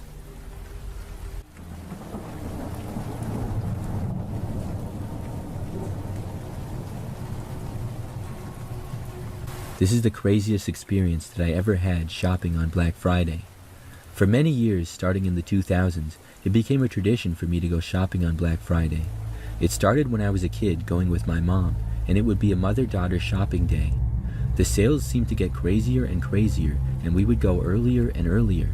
Then I remembered that they started opening stores on Thanksgiving Day. We never did that until 2014 when I wanted to go shopping that night. I wanted to go by myself because I wanted to get a Christmas gift for my mom.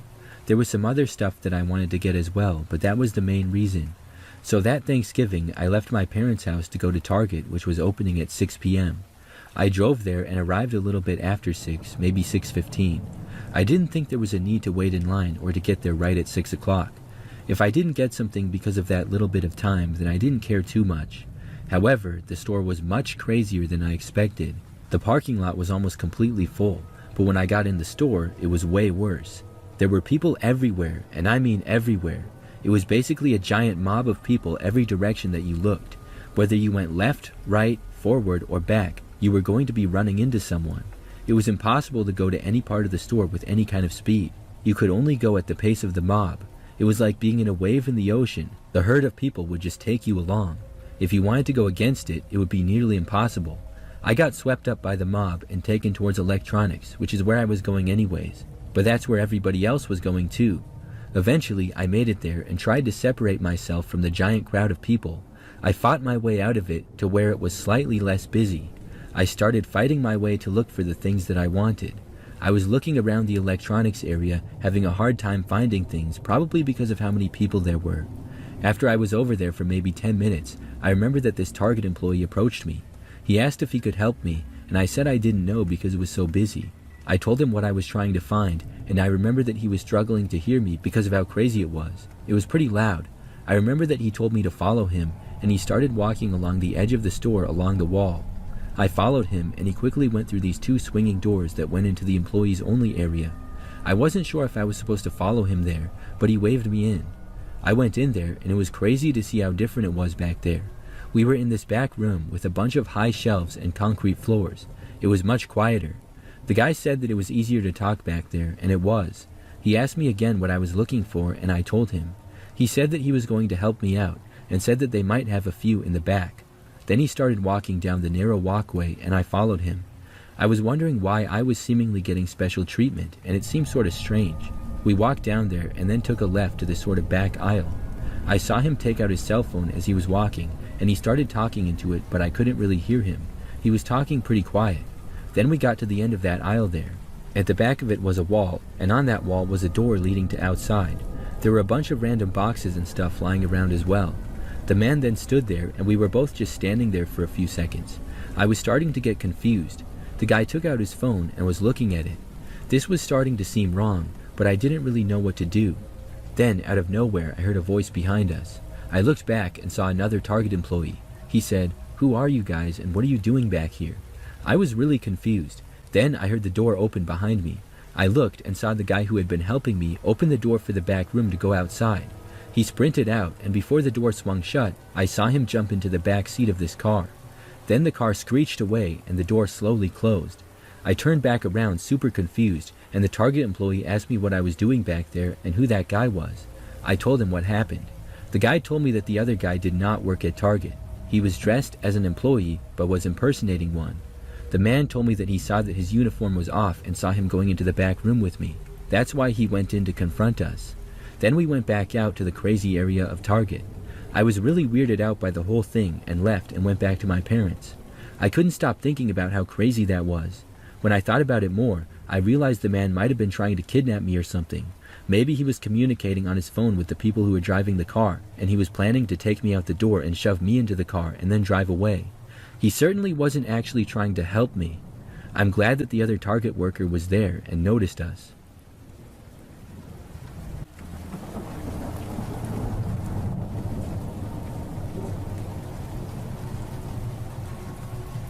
I worked at Target on Christmas Eve back many years ago now.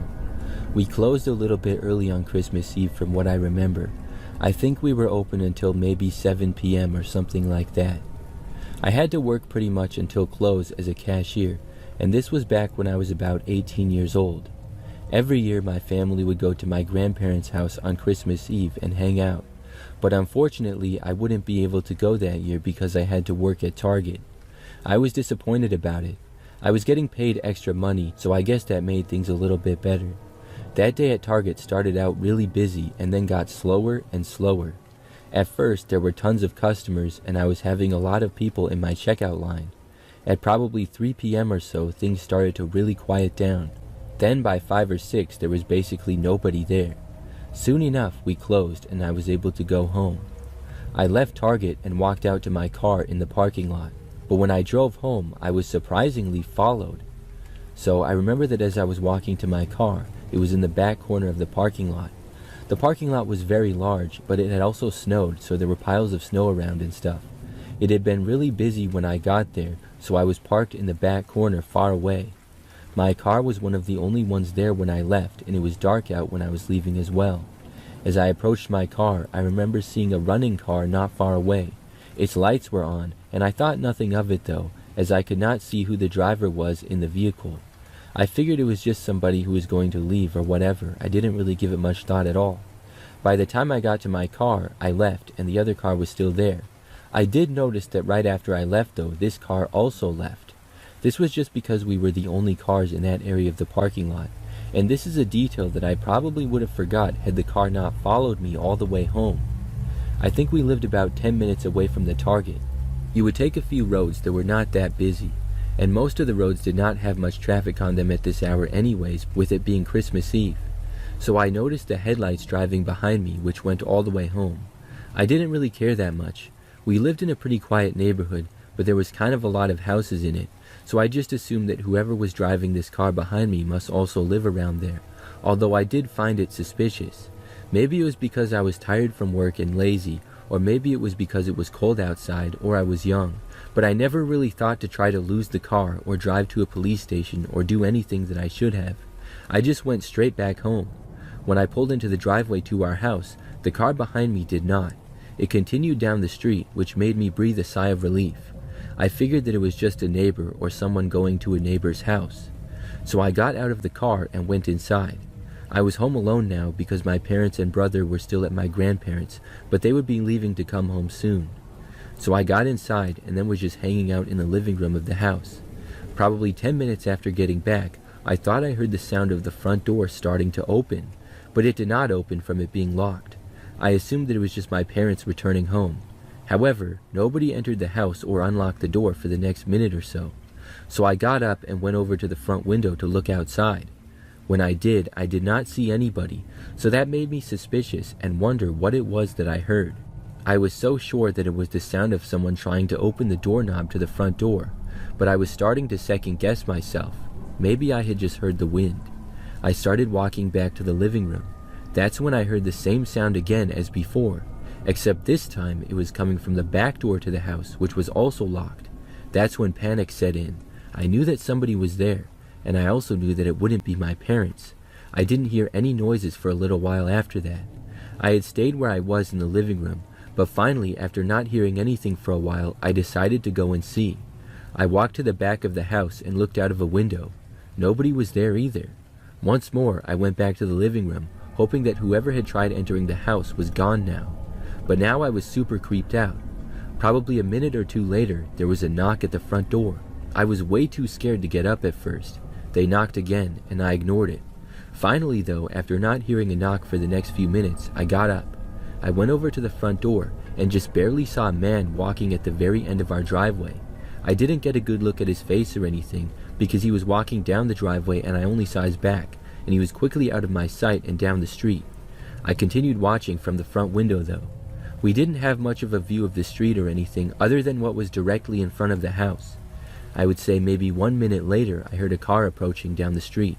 Then the car drove down the street coming from the direction that the man had walked. It went past our house and down the street out of my sight. It looked like the same car that had followed me home. I was paranoid and called my parents after that. They were on their way home, thankfully. When they got back, we looked around the house and saw some footprints in the snow, but that was it. When I worked at Target after that, I never saw the car again or anything suspicious. I still wonder who that was that followed me and tried entering our house. It's a creepy thing to think about, and I wish I would have got a better look at who did it, but I'm really glad that he didn't get in.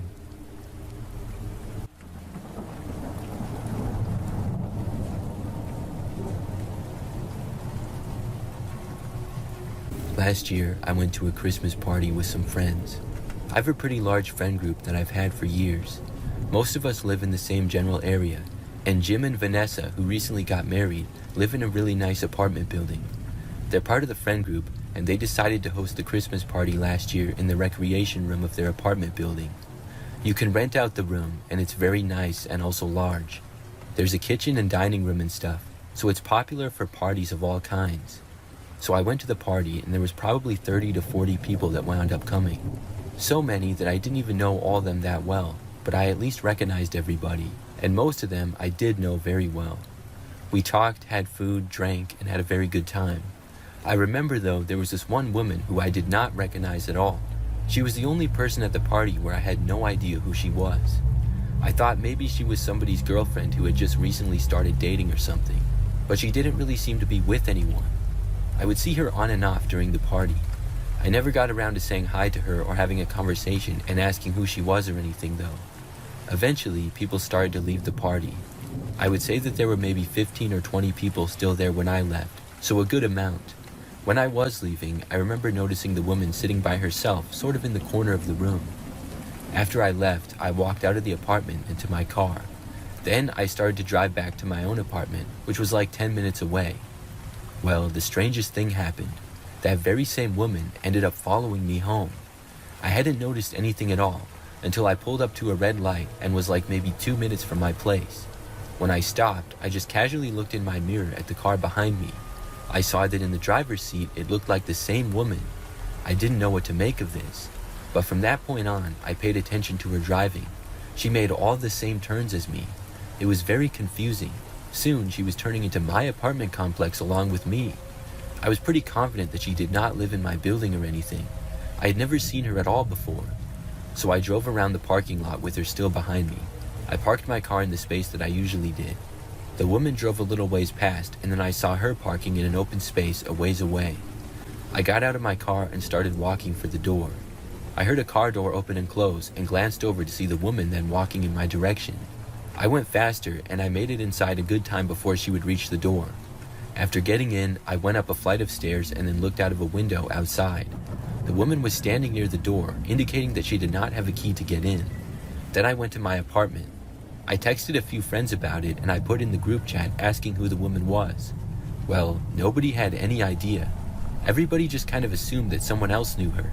But it turns out not a single person at the party knew who she was, and then she ended up following me home. After that, I haven't seen her since. The next time I left my apartment, she was gone, and so was her car. I'm still very confused about it.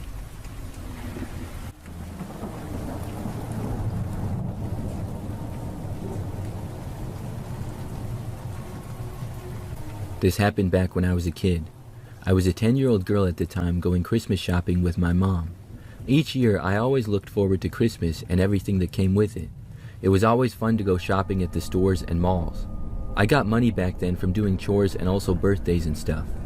The year before this story, I actually bought Christmas presents with my own money for the first time ever, and it was a lot of fun. Of course, I could only get people really small and cheap gifts because I didn't have much, but it made me feel like an adult to be able to shop for people on my own like that. One evening, I went to the mall with my mom. We were doing a bit of Christmas shopping. My dad was at basketball practice with my brother, so I brought all my money and was planning to get presents for everyone. We went to the local mall, which was pretty large and had a bunch of different stores. My mom and I shopped around the mall a little, and then we decided to split up for an hour. We had done this the previous year, and it went fine. I felt old enough to navigate the mall by myself and never felt in any danger. I knew not to talk to strangers and stuff, and overall we lived in a city that was pretty safe generally. The mall was really busy on this night, and when we split up, I went off to find a gift for my mom. I remember that I went to a couple of stores. However, I sensed a suspicious man. This was because when I was at a store, he came up to me out of nowhere. The guy must have seen that I was by myself, and I remember he asked me if I was shopping alone. I said yes, not really thinking it through, because in the moment, I was. He didn't say anything else though, he just kinda walked away. But as I went around the store looking at stuff, I didn't pay attention to the guy. However, I did notice I walked past him when I left, and when I turned the corner, I saw him leaving too. It didn't raise my suspicions until I walked into another store and he was there as well. This was another small store, the kind you see lots of in malls that sell little things. As I shopped, I looked around and the guy was standing in the same place like the entire time. I didn't get anything there either and left. Once more, the man left a little time after me. By now, I was getting kind of worried. I thought about going back to find my mom right then and there, but we had agreed on a spot to meet in an hour and it had only been like 20 minutes. Plus, I didn't have a cell phone. This was way back in the day, and the only thing I had was a watch that told the time. I went to yet another store and tried to forget about the guy. I actually got something there and didn't see the man inside. But once more, when I left, I noticed him walking a ways back. By now, I knew that he was following me and I was extremely nervous. I started to walk down a random mall hallway to try to get away from him. I was walking fast and trying to blend in with the crowd of people, but it didn't work. After walking for a long ways, I kind of turned around and saw the guy still only like 20 feet behind me. Now, there were a lot of things that I could have done or should have done looking back, but in the moment I got scared and I panicked. I kept walking forward and was approaching some mall doors leading to outside. For some reason, I left the mall. I'm not sure if I thought the man wouldn't leave or if I was even thinking at all. This only made things more dangerous for me, but like I said, I panicked. I walked outside and then began to walk in the parking lot. It was dark outside and not nearly as many people around. A short time after I left, the man walked out the mall as well. I walked through the parking lot in between cars trying to lose the guy. Then I left the parking lot and walked onto a sidewalk next to a busy street. For a moment I thought that I had lost the man, but then I looked back and saw him again. I walked down that sidewalk and then crossed the busy street at a crosswalk. I walked across, which led to another shopping area that had a grocery store and a few other stores as well. I walked all the way to the grocery store, and when I was in the parking lot, the man was still there. Then I went inside. Now I was in some random grocery store across the street from the mall. I remember randomly walking around the aisles there for a while, but that's when I realized that I wasn't seeing the man anymore. I had finally lost him. That, or he just decided to stop following me for some reason. At that point, I decided to walk back to the mall. I went the entire way back and surprisingly did not see the guy at all. I got back to the mall just in time to go back and meet my mom at the agreed time and spot. When I got there, I told her about the guy. She ended up finding a security guard and then calling the cops. But the man was long gone by then. I don't think he was ever found. I wasn't able to shop by myself for a while after that, and I didn't want to either. I'm really glad that I was able to go to another busy store and that the man stopped following me. Looking back, I would do it differently though. I should not have left the mall, but I should have found a security guard or something like that, which I never thought to do in the moment.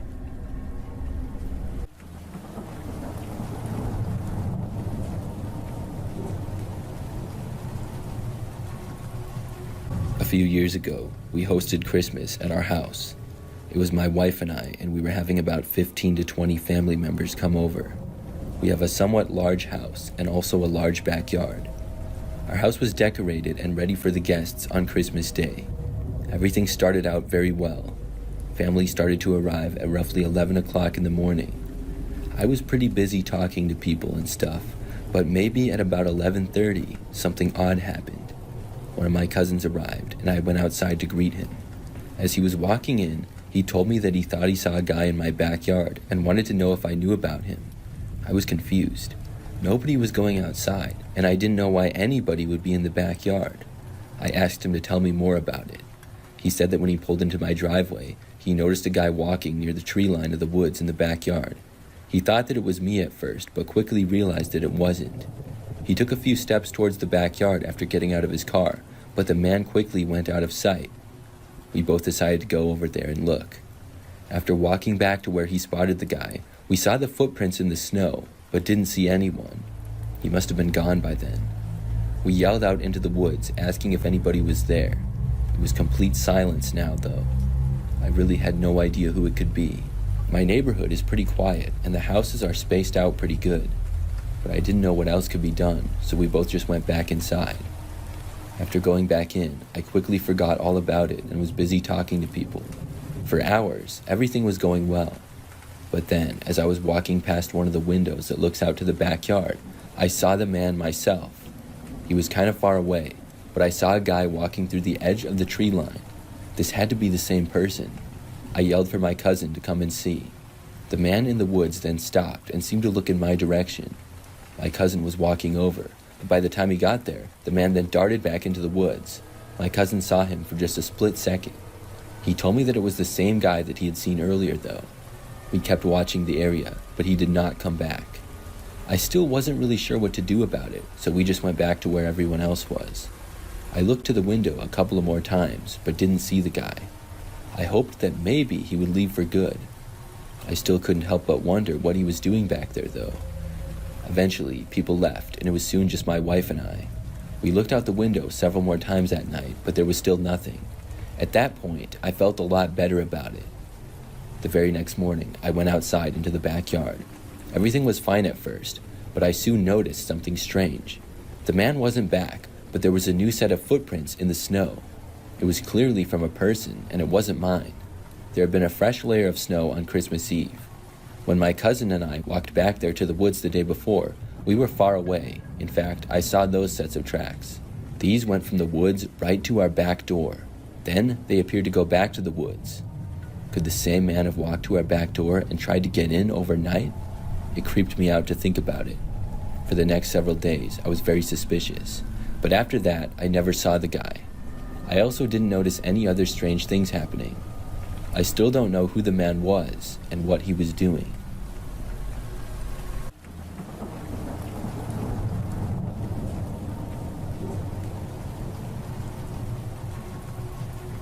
I went shopping with my friend Jessica on Black Friday last year. I first went over to her house at around 7 a.m., and then we took her car and went to several stores. We live in a pretty busy area, and there are a lot of places to shop nearby. So when we drove to the first store, there were lots of other people there shopping. Overall, it was not too crazy though. There were no specific things that we desperately needed to get, but I wanted to get a start on my Christmas shopping. After going to several different stores, later on we both were at this one clothing store. This one was the busiest one yet, and it was a larger store. I remember that we both found a few things to get, but there was a really long line to check out. We got in the line anyways, and not long after us, this man got in line right behind. He looked sort of mysterious and kind of stood out right away. He was wearing sunglasses and a long black jacket. He also wore a black winter hat. The man just stood there, staring straight ahead. I was talking with Jessica, who was standing next to me the whole time, so I would see the man out of the corner of my vision. I soon realized that he didn't seem to have any items in his hands to buy at all either. For the most part though, I just ignored him. We ended up waiting in line for probably close to 30 minutes. The line slowly moved up until it was finally our turn to check out. After we did, we left the store. Jessica and I needed to go to another store after that, and we were there for a while. Then we were finally done shopping and went back. We went to Jessica's house, and I hung out there with her for a while before going back to my place. When I got home, it was sometime in the late afternoon to early evening. I live in a pretty typical neighborhood for the most part, and a pretty average house. I just remember that at like 10 o'clock at night, there was a knocking on my front door. I got up and walked over to the front window. I wanted to look outside before answering it, because a 10 p.m. knock on the door is a little bit unusual. When I looked, I could not believe my eyes. It was the same man who had been in line behind us at the store. He was still wearing the same exact thing, with the hat and sunglasses and everything. Obviously, I had no idea what he wanted, but I didn't want to find out either.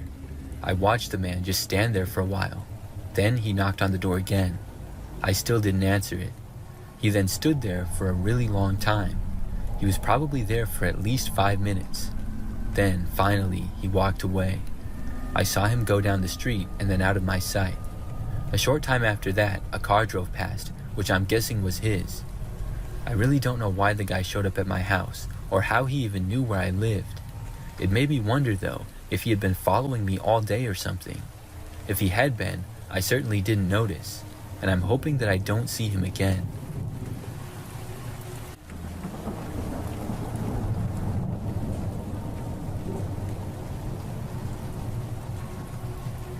A few years ago, I went Christmas shopping one night by myself. For a little more details, I will also mention that I'm a female. I had already gotten some gifts for family and friends, but I wanted to complete all my shopping, and I had several things still to buy, including a gift for my husband. I ended up getting out of work a little bit early, so I decided to go shopping straight from there. First, I went to a local shopping center that had a few strip malls close to each other. I went to a couple of the stores and spent a bit of time there. After finding a couple of things, I left and walked back to my car in the parking lot. I remember that I was parked pretty much right in the middle of it. When I was about to drive away, I just remember that I noticed there was somebody in a car looking at me. I didn't think much of it, but the car was parked in the next row over and some guy was in the driver's seat just staring in my direction. Within a few seconds though, I looked away and then I drove off. After that, I ended up going to Target, which was just a couple of miles away from there. When I got there, I did some more shopping and was inside the store for a good 30 minutes at least. I got a number of different things, not all gifts for people. But anyways, I left Target and walked out to my car. When I got inside, once more I noticed somebody was looking at me. There was a car parked in a similar distance to the one before, and it looked like the same man was behind the wheel. He was looking at me like before, and that's when I thought that it was really strange. Why would he be here too? I even wondered if he had followed me or something. I wanted to leave right after noticing him, so I started my car and began to drive away. When I left the parking lot, I did not notice the man leaving or anything, so I felt a little bit better. I figured that maybe he had followed me from the strip mall to the Target without me noticing. So I just had one more stop to make after that. I was going to a nearby grocery store on the way home to get a few things for dinner. I stopped there and I parked and then went inside. I got all the things that I needed and I was in the store for maybe 10 to 15 minutes if I had to guess. After I left, I walked out to my car again. When I did, at first, I didn't see anything, but I looked around just to be safe. When I looked around, I just barely noticed the same guy was watching me yet again. He was parked in a spot that was across from mine and similar to the two other times, except it was not as easily visible to where I was because there were a few other cars sort of in the way. When I saw him again, I really couldn't believe it. I was very confused and had no idea what was going on, but I knew that I wanted to get out of there and just go home. So I left and drove away, very careful to watch the car to see if it would follow me. When I made it to the end of the parking lot, once more I did not notice him. He was still parked there when I left, and he quickly was out of my sight. So at that point, I drove the rest of the way home, which was under 10 minutes. I got back, parked my car in the driveway, and went inside. My husband was already home, and then I unloaded all the groceries and stuff. Just after that though, I happened to notice out a window a car pulling over to the side of the street out front. When I did, I realized that it was the same car. That meant the same man was behind the wheel. I had no idea how he found me. I told my husband about what happened and how the car was there. I suggested calling the police, but my husband had other ideas. As soon as he got wind of it, he went over to the closet by the door and he took out his baseball bat. Then he walked out the front door and was going straight for the car. When he made it almost halfway through the yard, the car quickly drove away, screeching the tires in the process. When my husband came back inside, he said that if the man ever returned, he would smash his car. Luckily, he never did. I didn't see that guy again after that. I'm guessing the man following me was hoping that I lived alone and possibly would have broken in. I really don't know for sure though.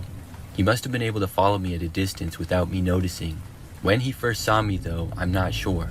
I'm just glad that I never saw him again.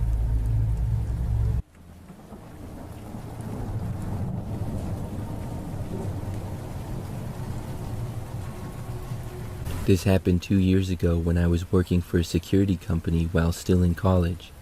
It was Christmas Eve and I had picked up an extra couple of shifts for the holiday pay.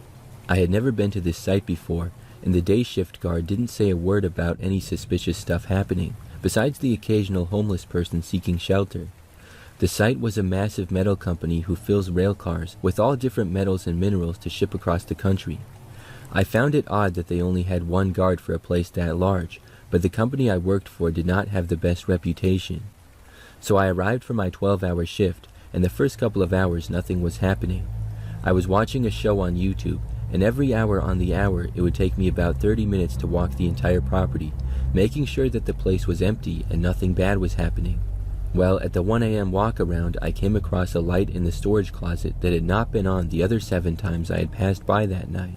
I know for sure it wasn't because I had looked inside the closet earlier being nosy. The closet was about 10 feet by 10 feet and only had shelves with different samples of metal in each container. I walked inside and examined the light switch. It was not a motion-activated one, nor was it a timer.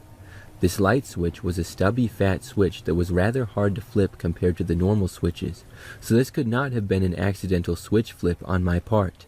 The very second that I flipped the lights off in this closet, my heart sank to my ankles because from across the hall in the laboratory, the AM/FM radio turns on. Now, I remember that I had been through this exact hallway 7 times earlier that night, and not once did I hear the radio on, not even when I was 5 steps across the hall from the lab in this little closet. I walked through the lab and turned the radio off, peeking out the door to see if a worker had come in without me knowing. Not a single car in the parking lot other than mine. I walked out of the lab with my big spotlight and made my way into the warehouse. No sooner than when the swinging doors had shut, I heard people talking. Only 2 voices and hardly audible above whisper, but it was clear as day that a full conversation was happening. My blood turned to ice because now I had no reason to believe that I was alone. I shouted out, "This is security, you cannot be in here, whoever you are, come out." I heard one of the voices whisper a harsh and loud "shh," almost like it was telling the other to be quiet. After several more unsuccessful attempts to order whoever it was to come out, I began searching. I looked high and low for over an hour and a half in any nook and cranny a person could fit in and found nothing. No signs of forced entry or exit, nothing indicating anyone else was there. After my long search, I went back to my desk to eat and continued watching my show while I reported what I saw and heard. I went on 2 more rounds before the final event of the night happened. Our company has lieutenants that patrol around the sites, making sure everything is okay and making sure that we aren't asleep. The time is unannounced, and they show up whenever, randomly. So at about 4:30 a.m., when I heard the heavy locked metal door open at the end of the hallway, I heard clear and distinct boots stepping towards me, and I yelled out, "Good morning, Lieutenant." 30 seconds went by, and I no longer heard walking or any response to my greeting. I shot out of my chair, running down the hallway looking for whoever that was. I once again checked the parking lot, and my vehicle was once again the only one in the lot. I once more checked the entire place, taking me 2 hours, but once again found nothing. When the first employee showed up, I told them about my night, and they told me no one had ever had any weird experiences there. So it was just a weird night, with my imagination? Or were there some people messing around who were very elusive, and I never managed to catch them or see them? I guess I will never know.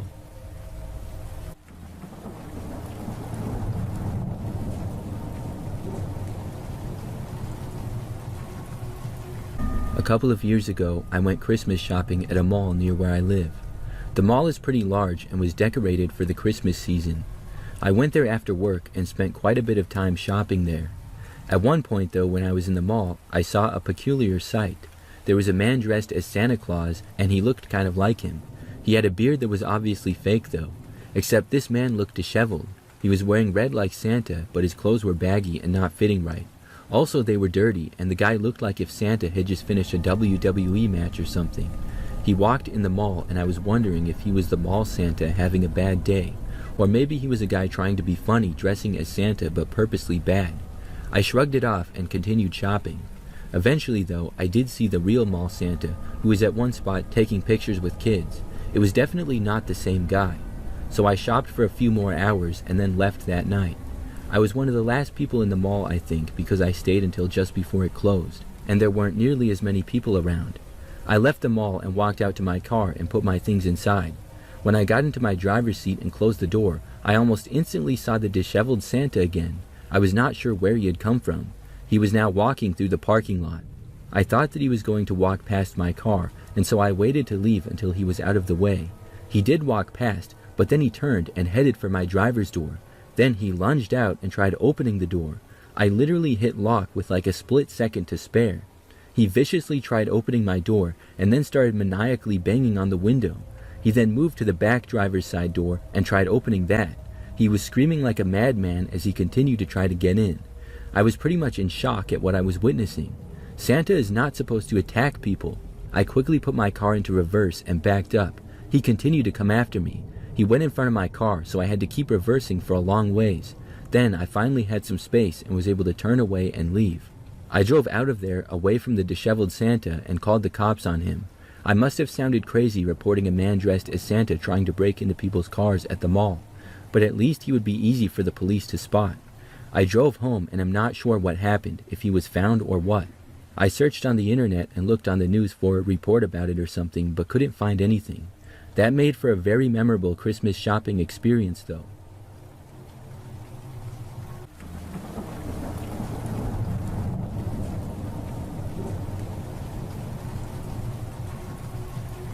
This happened many years ago when I was a little boy.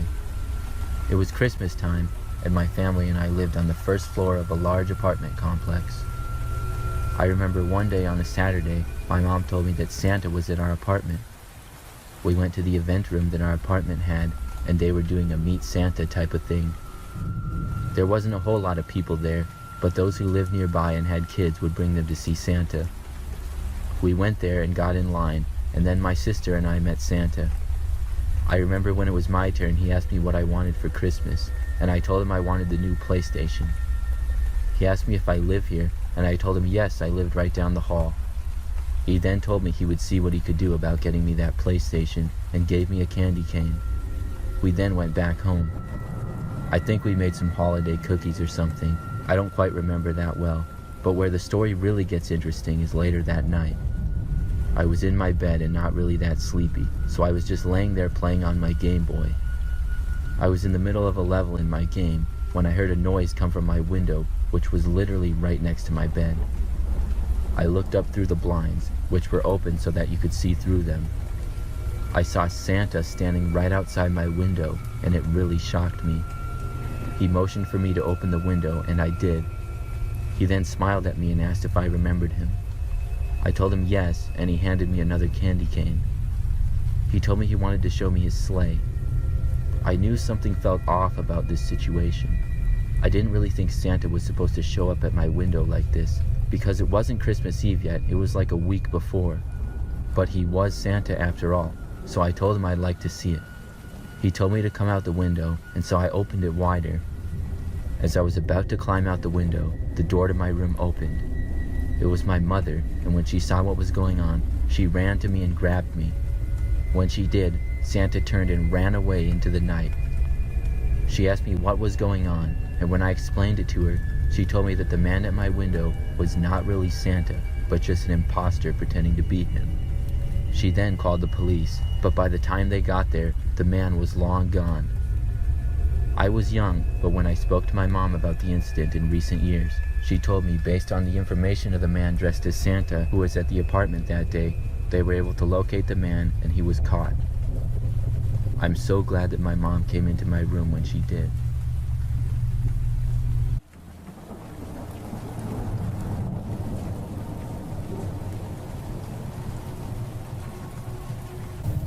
This story happened almost a decade ago now, when I was a senior in high school. It's also important to note that it happened in the middle of December in the midst of a snowstorm. I'm from the Midwest, and the winters here get cold at night, to the point if you get stuck outside you will die in the cold. That plus the snowfall makes everything dead silent, so you can hear anything and everything inside the house and immediately outside of it.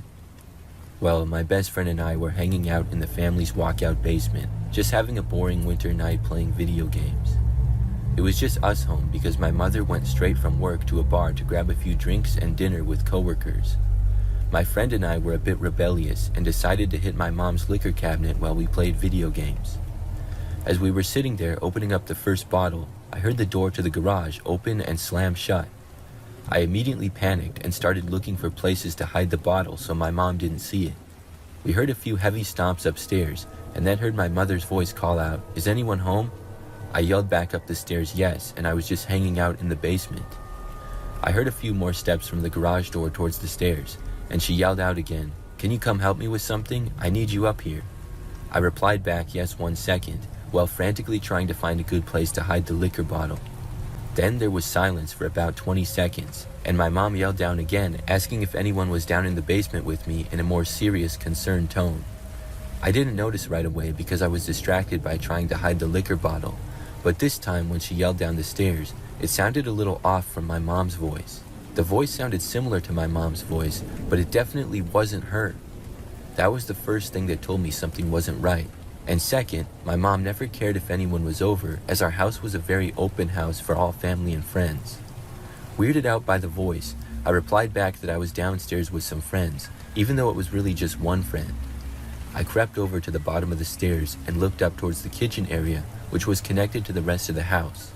It was still pitch black upstairs, and I felt that my mom would have already turned some lights on. My mom didn't say anything else to me, but I could hear footsteps walking around the rooms up above me. I pulled out my phone and called my mom, who picked up immediately. I asked her if she was home, and she replied that she was still at the bar with her friends. I filled her in on the whole story of what I heard upstairs, and she rushed home. My friend was very confused, and I told my friend that my mom was not home and I didn't know who was upstairs right now. He was very confused, saying that he just heard me talking to her upstairs though. I grabbed my truck keys while my friend and I stood near the back door that opened up to the yard, ready to bolt through the snowstorm to my truck if needed. We waited for my mom to get home, and the whole time we could hear somebody upstairs walking around.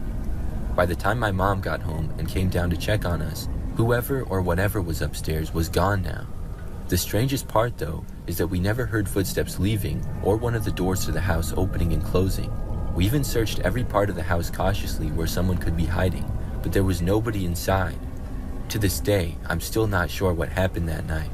Either an intruder with a voice similar to my mom's was upstairs waiting to pounce if I came up, and they exited the house silently somehow, or something stranger was going on that snowy night.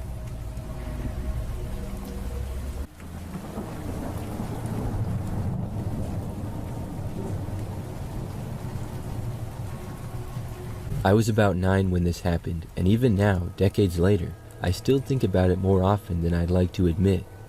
It was the first Christmas after I found out Santa wasn't real. The year before, I had gotten up to get a glass of water and caught my dad coming through the back door with unwrapped presents in his arms. He didn't see me, and I never told him, but I just went back upstairs forgetting about the water. Maybe I didn't want to ruin it for him, or maybe I just wanted to pretend things were the same. So next Christmas came around, and this time I planned to be sneaky. I wasn't interested in pretending anymore. I just wanted to get a look at my gifts early. All I wanted was a PS2. I'd asked for almost nothing else, and I'd had good grades and no real problems at school. Nothing that should have gotten me the maybe next Christmas response. I was sure that it would be waiting under the tree. Sometime after midnight on Christmas Eve, I woke up naturally. The house was dark and quiet. I eased my door open and looked down the length of the hallway. No movement and no voices from downstairs, so I was pretty sure that my parents were in bed. I tiptoed down the hallway, making sure to avoid the squeaky spot near my sister's door. From where I was standing, I could see the glow from the Christmas lights on the tree. It should have been comforting, but something felt strange right away. The lights were dimmer than usual, like something was blocking them. I got low and crawled the last few feet to the living room. I thought that maybe my dad was still putting up stuff under the tree for my siblings, and I didn't want him to know that I was there. While I reached the corner crawling head first, I stopped and peeked around. Something huge was standing in front of the Christmas tree, and it wasn't my dad. This person was much taller and wider than my dad. The person was wearing a long black coat. It hung straight down, almost touching the floor. It looked wet, like it had been out in the rain. Something was dripping from the bottom of it, slow and steady, onto the carpet. My first instinct was to back up. Slowly, carefully, and quietly, I tried to begin backing up, still crawling. I told myself I'd gotten it wrong, that I was half asleep and maybe my eyes were adjusting. But before I could pull fully out of sight, the figure moved. Not much, but just slightly turned around, looking over its shoulder right towards where I was, and it moved enough to let me know that it knew I was there. I didn't see a face. I only saw the side of its head and the shape of its jaw. Based on the shape of the figure of the jaw, I'm guessing that it was a man. Then he spoke to me in a voice I didn't recognize at all. He said calmly and slowly, "Only the dead can come back." I didn't understand what that sentence meant in the moment, and I still don't. but the way he said it made every part of me get cold. I gave up on trying to be quiet. I stood up and ran straight for my bedroom, shut the door, and climbed into bed. I really should have run to my parents' room, but I guess my 9-year-old self just wanted to forget what I had seen and hide under my covers. I sat there listening, but the house was still quiet, and eventually I fell asleep. Christmas morning was awful. I opened presents, smiled and thanked my parents, and got the PS2 that I had wanted so badly. Yet I couldn't shake the feeling that someone or something else had been in the house that night. Someone that wasn't supposed to be there. I still dream about it sometimes, and I see the long coat, the dripping onto the carpet, and I hear the voice saying that same single line.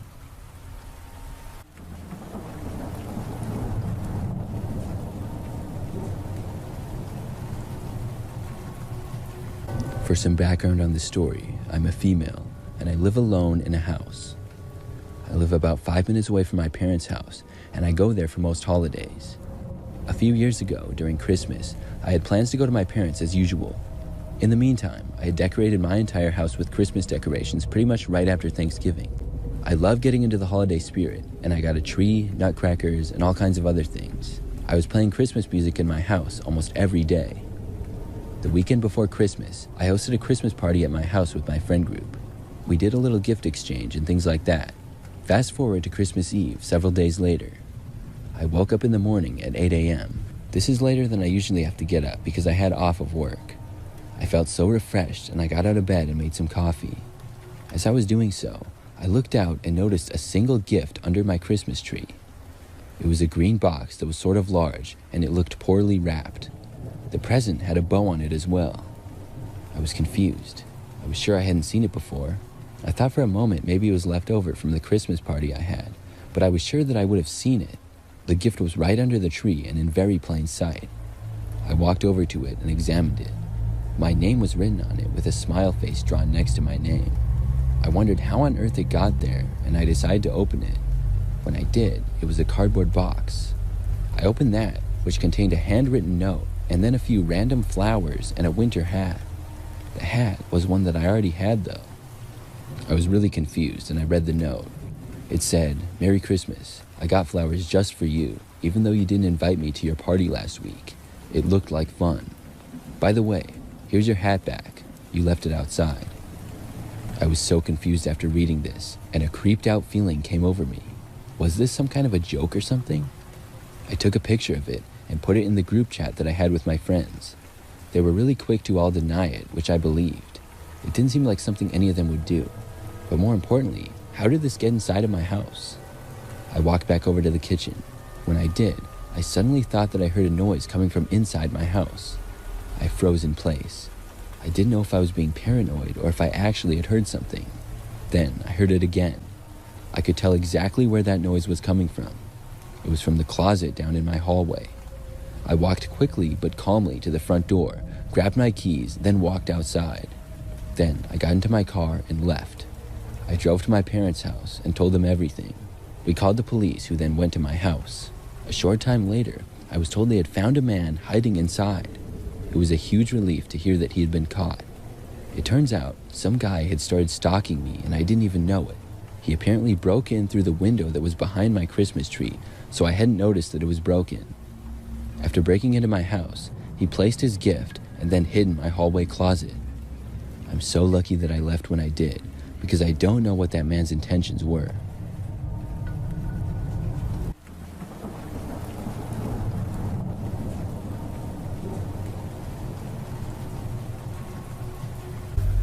Two years ago, I went Christmas shopping at the mall with my wife. We went to this really big mall that has basically every store inside of it.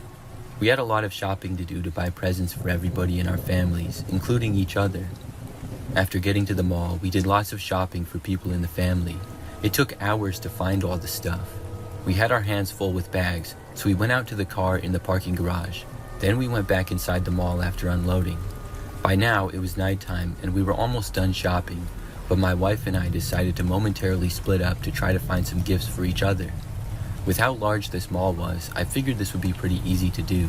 So I went to a couple of stores and I found something for her that she would really like. But I was trying to find something else as well. During this time, I remember that I was walking in the mall and randomly this woman came up to me. She literally came up from behind me and tapped me on the shoulder. I did not know who she was. The woman then told me that my wife was looking for me and her phone was dead. She went on to say that my wife was downstairs outside by the north exit and wanted to meet me there. It just seemed really weird to me. I guess my wife must have asked this woman to tell me that. The woman then walked away before I could really say anything. I didn't know why my wife would be there though. I started to go to the escalator to go downstairs, trying to make sense of this whole situation. When I was on my way down though, I decided to try calling my wife. When I did, she didn't answer her phone. This made me start to believe the woman, so I started walking for the north exit. This exit was by far the quietest one and was rarely used anymore.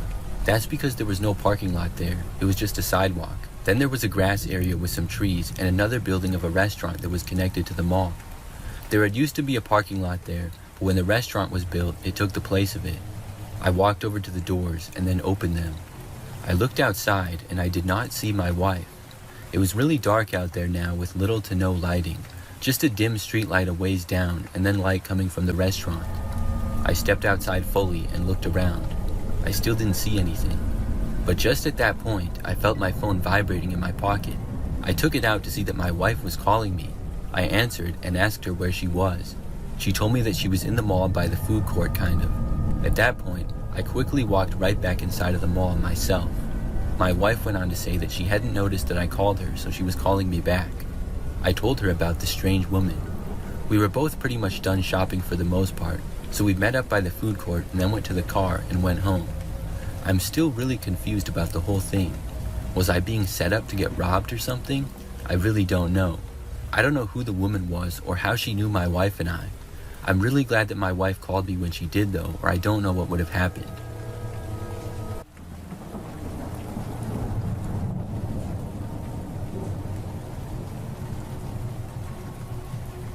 I have worked in retail for about 4 years now. The strangest and creepiest thing that I ever witnessed was last year. I was working at a clothing store and usually worked around the men's department. It was around the holidays, and during that time we were very busy and stayed open for 24 hours just for the month. I ended up working quite a few late night shifts, which I didn't think I was going to like, but surprisingly they weren't that bad. Anyways, one night it was really late, probably 1 or 2 in the morning, and the store was dead. It was generally very quiet late at night except on weekends. At this time, there was literally no customers in the store and just a few of us working. I was folding clothes and straightening up near the men's sweaters when I barely heard the automatic doors open from the front of the store. I kept working, and a short while later I saw a tall man wearing a suit and tie walk into the men's section. I didn't pay much attention to how he looked. I just noticed he had short brown hair, and for one reason or another, I felt uncomfortable when he walked closer towards me. I have no explanation for why, because I usually enjoy talking to customers and helping them, but something just seemed off for some reason. I chalked it up to it being so late at night and one of my first times on the late night shift, so everything seemed a little bit different. The man walked around and browsed the clothing for a little while, but didn't really seem to be looking at any one thing in particular. I continued my work, and then saw the man walk into the fitting rooms, which were around the corner. That confused me a little bit, because it didn't look like he had any clothes in his hands that he was going to try on. About 10 minutes passed by, and I kept working. The whole time I was facing the wall where the fitting rooms were, just as I had been since before the man arrived. Pretty soon, 10 minutes turned into 20, and I became suspicious when the man never came out. I decided to go over and just look and see if he was alright. I wasn't going to actually go in his room, but I was planning just to look around and knock on the door. I walked down the hall where the 4 men's fitting rooms were. When I got into the hallway and looked around, I saw that every room door was wide open, and when I walked farther, I saw nobody was inside any of them. I was especially shocked because I know I would have seen if the man left, and there was no exit to the building down there. I looked around once more, and then went out to the front of the store and asked a coworker if she had seen the man leave at all. She said she hadn't seen any man in a suit at all. That really gave me the creeps, but the creepiest part was when we looked over the security footage and the man that I had seen didn't appear on it at all.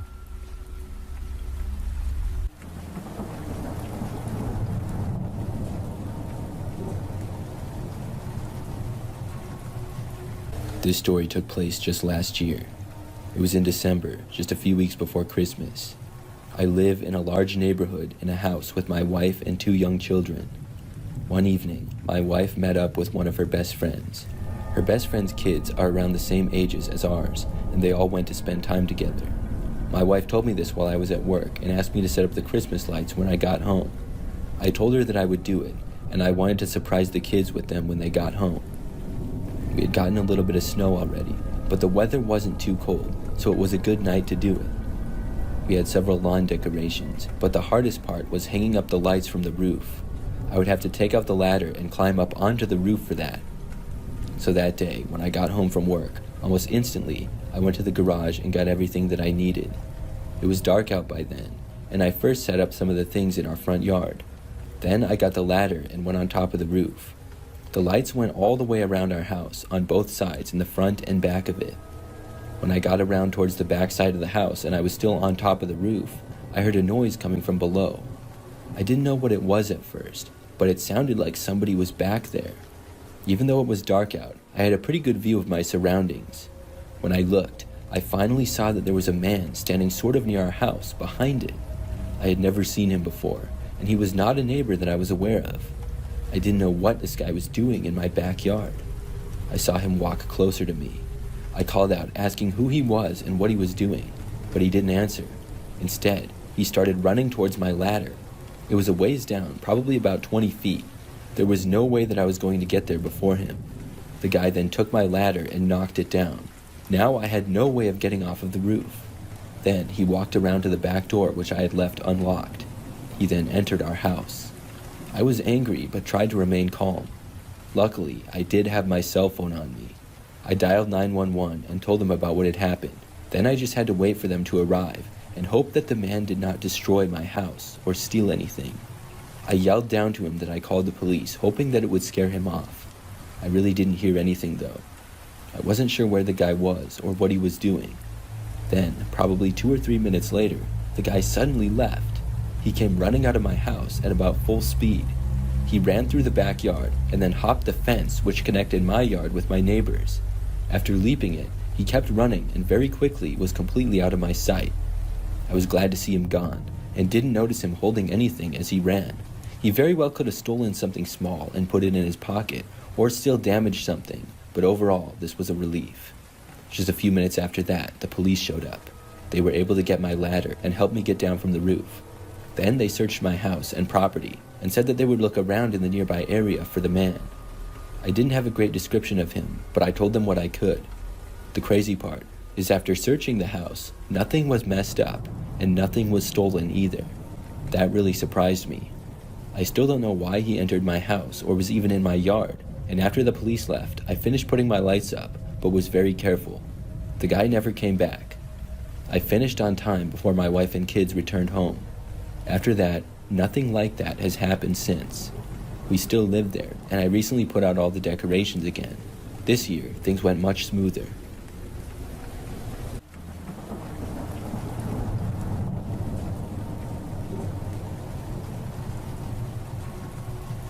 This happened after work this past Christmas Eve.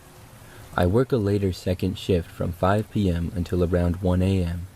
I should also mention that while the warehouse is in a nicer area, a couple blocks down it gets sketchy at night.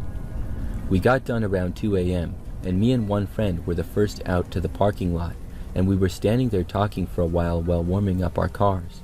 We were talking for maybe 5 to 10 minutes, and during that time I saw this small sedan drive slowly by, but I didn't think much of it, because it was a little icy out and I figured they were just being cautious. But then I saw it slowly coming back down the road towards us, and it pulled in and parked in the parking lot across from us. This was strange because it's a welding shop parking lot, and no one was ever there past 10 p.m. besides police doing speed traps. At that point, I pointed it out to my friend, and he said that he noticed as well and thought that it was weird. Then this large dude got out of the car and walked across the street over to me and my friend, while the car he got out of drove off. He asked my friend for a smoke, and as he did that, I walked over to my car and started scraping it off, so he would hopefully just not talk to me. But as soon as I stepped back out of my car with my wallet in hand so that I could use one of my cards to scrape the windows, he called over to me. I didn't want to be rude, even though something felt off about the situation, but I wasn't too worried about my safety because there were cameras watching me. Also, the rest of the workers would be out within 10 minutes, so I would be fine. He was trying to make small talk with me, asking about what we do there at work, and how it sucks that we had to work on Christmas Eve. Just random stuff, but I got the feeling that he was sizing me up. So even though I have extreme social anxiety and can barely make eye contact with people I know, I made direct eye contact with him the whole time. I remembered my grandpa always telling me that if I was in a sketchy situation with someone, to stand tall, put my chest out a bit, and make direct eye contact the entire time. Essentially, do whatever you can to make it look like you are not scared or nervous, so that you look like you're more trouble than you're worth. I saw him keep looking down towards my wallet, so I took a small step back, and I could make sure that I was in the view of the cameras. Then he said, "So hey man, do you think you could give me a ride to my house? It's just right down the road, and I ran out of gas at the store, and I need to get back to my house to get money." The grocery store he said his car ran out of gas at was about a mile down the road to the east, but the dude came from the west. Also, if he needed a ride to his house in the west, why wouldn't he have gotten one from the person who dropped him off across the street in the parking lot in the first place? I then remembered reading online somewhere that around the holidays, people will do whatever they can to try to get someone to give them a ride. Then they will force them to take them back to their house and rob them. At this point, I figured the dude was trying to rob me, so I just walked backwards towards my car since I had a big utility knife under the seat. I told him I was good and to please get off our company property. He said, "Come on man, it's Christmas Eve," while looking visibly angry, and I said, "That sucks dude, get off the property." I got into my car and he could see me reaching under the seat, so he then turned around and walked away and disappeared in the alley a block away. I then went over to my friend's car to tell him what happened, and he said that the dude was trying to get him to give him money for cigarettes, and he tried to get him to give him a ride to the ATM. 2 days later, a picture of the same guy was on the local police department's Facebook page asking for information on him, because he was wanted in relation to a string of armed robberies that happened during Christmas week.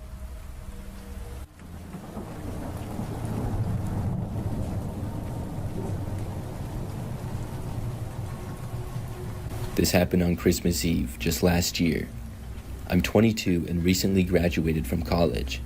Each year on Christmas Eve, my family goes to my uncle's house for a get-together. Then on Christmas, everybody comes to our house. Last year, unfortunately for me, I had to work on Christmas Eve. I had a job at a department store in a nearby city to where we live. It was a part-time job that I worked mostly in the summer or whenever I was back home from school. I would be getting paid extra, but would have to miss the family gathering at my uncle's. We closed slightly early at about 8 p.m. instead of the usual 10 p.m. My uncle's place was almost an hour away though, so even if I wanted to drive there right after work, it would be kind of late, and I decided not to. Instead, I went back to my parents' house where I lived and was all by myself. I got back home after work at about 8:30. I remember not long after I returned home, I texted with my parents, and they were probably going to be staying at my uncle's until almost midnight. I made some food and then relaxed and went into the living room and put on a movie. Everything was going well until about 11 o'clock at night. Out of nowhere, there were some loud bangs on the front door. It was very startling. I sat up and didn't even want to look to see who was there. The noises continued. It was like whoever was there was pounding as hard as they possibly could on the front door. After probably 10 seconds, I walked over to a window that overlooked the front door. I was upstairs and on the second floor, and when I got to the window, very carefully looked outside. I peeled back the window cover ever so slightly. When I did, I saw 3 large-looking men wearing dark-colored jackets and dark hats. I couldn't see any of their faces. They were standing around the door, and one of them was knocking on it. The bad feeling that I had became much worse. I had no idea what to do. I ran out of the room and called my parents. I told them about the situation, and my parents did not know who the men could possibly be. They said to call the police if the men didn't leave, and they told me that they would leave to come home now. Still, it would probably be 45 minutes before they got back. The knocking at the door finally stopped. I looked out the window and saw all of the men now running around to the back. This was not good. I moved towards the back of the house to try to see where the men were going.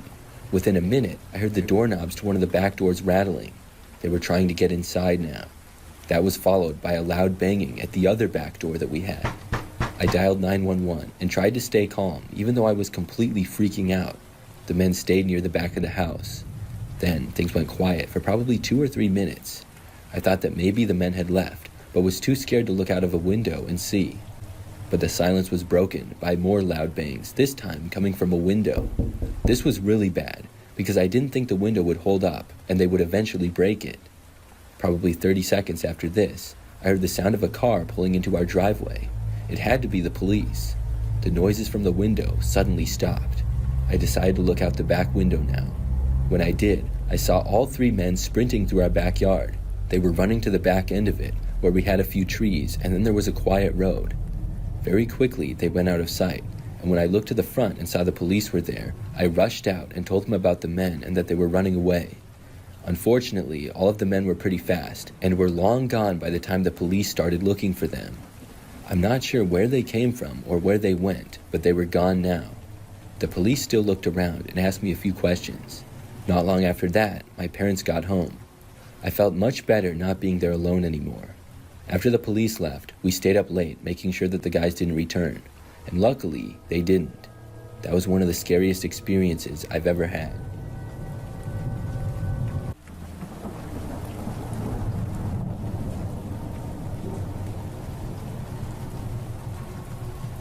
Christmas Eve dinner at Burger King was how I would be spending my Christmas one year. Not my first choice, but I had to work late, and being Christmas Eve, it looked like my best choice. I finished working at 9 p.m. and had some coupons for Burger King, so that made my decision for me. When I got there, I noticed it was still open, but the dining room was shut down. The only way I could get something was if I went through the drive-thru.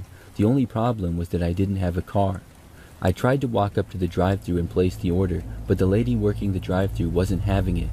She told me that if I didn't have a vehicle, I could not use the drive-thru. I became rather aggravated and began saying things that I'm not proud of. At that moment, an older woman wearing shining armor appeared on the scene and offered for me to jump into her car and order my food.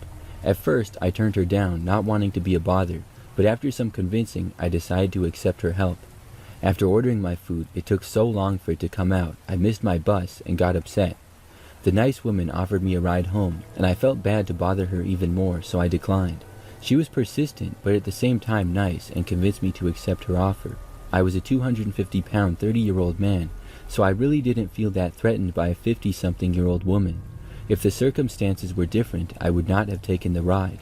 After I told her where I lived, we proceeded home. About 5 minutes from my house, she made the wrong turn. I explained that I lived the other way and we needed to turn around and she could let me out there so I could walk the rest of the way. It was then that the woman's demeanor changed.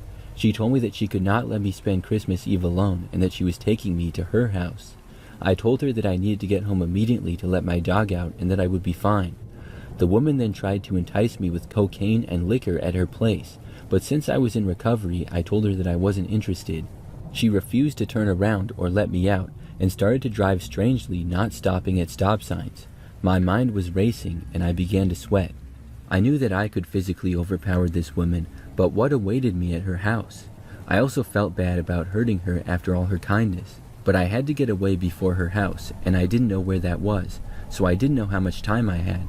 Then luckily the car in front of us stopped at a stop sign, and across from it another was stopped also.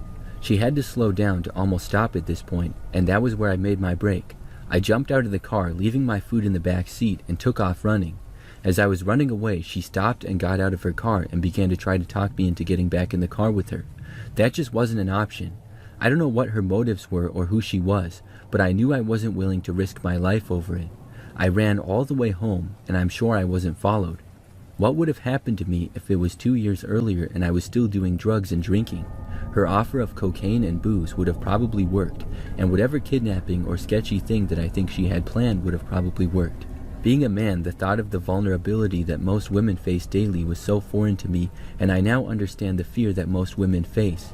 I really felt that this nice woman had a nefarious purpose, and I just so happened to be the perfect victim of opportunity. I never went to the cops because I felt they might not believe me or they might look down at me for being scared.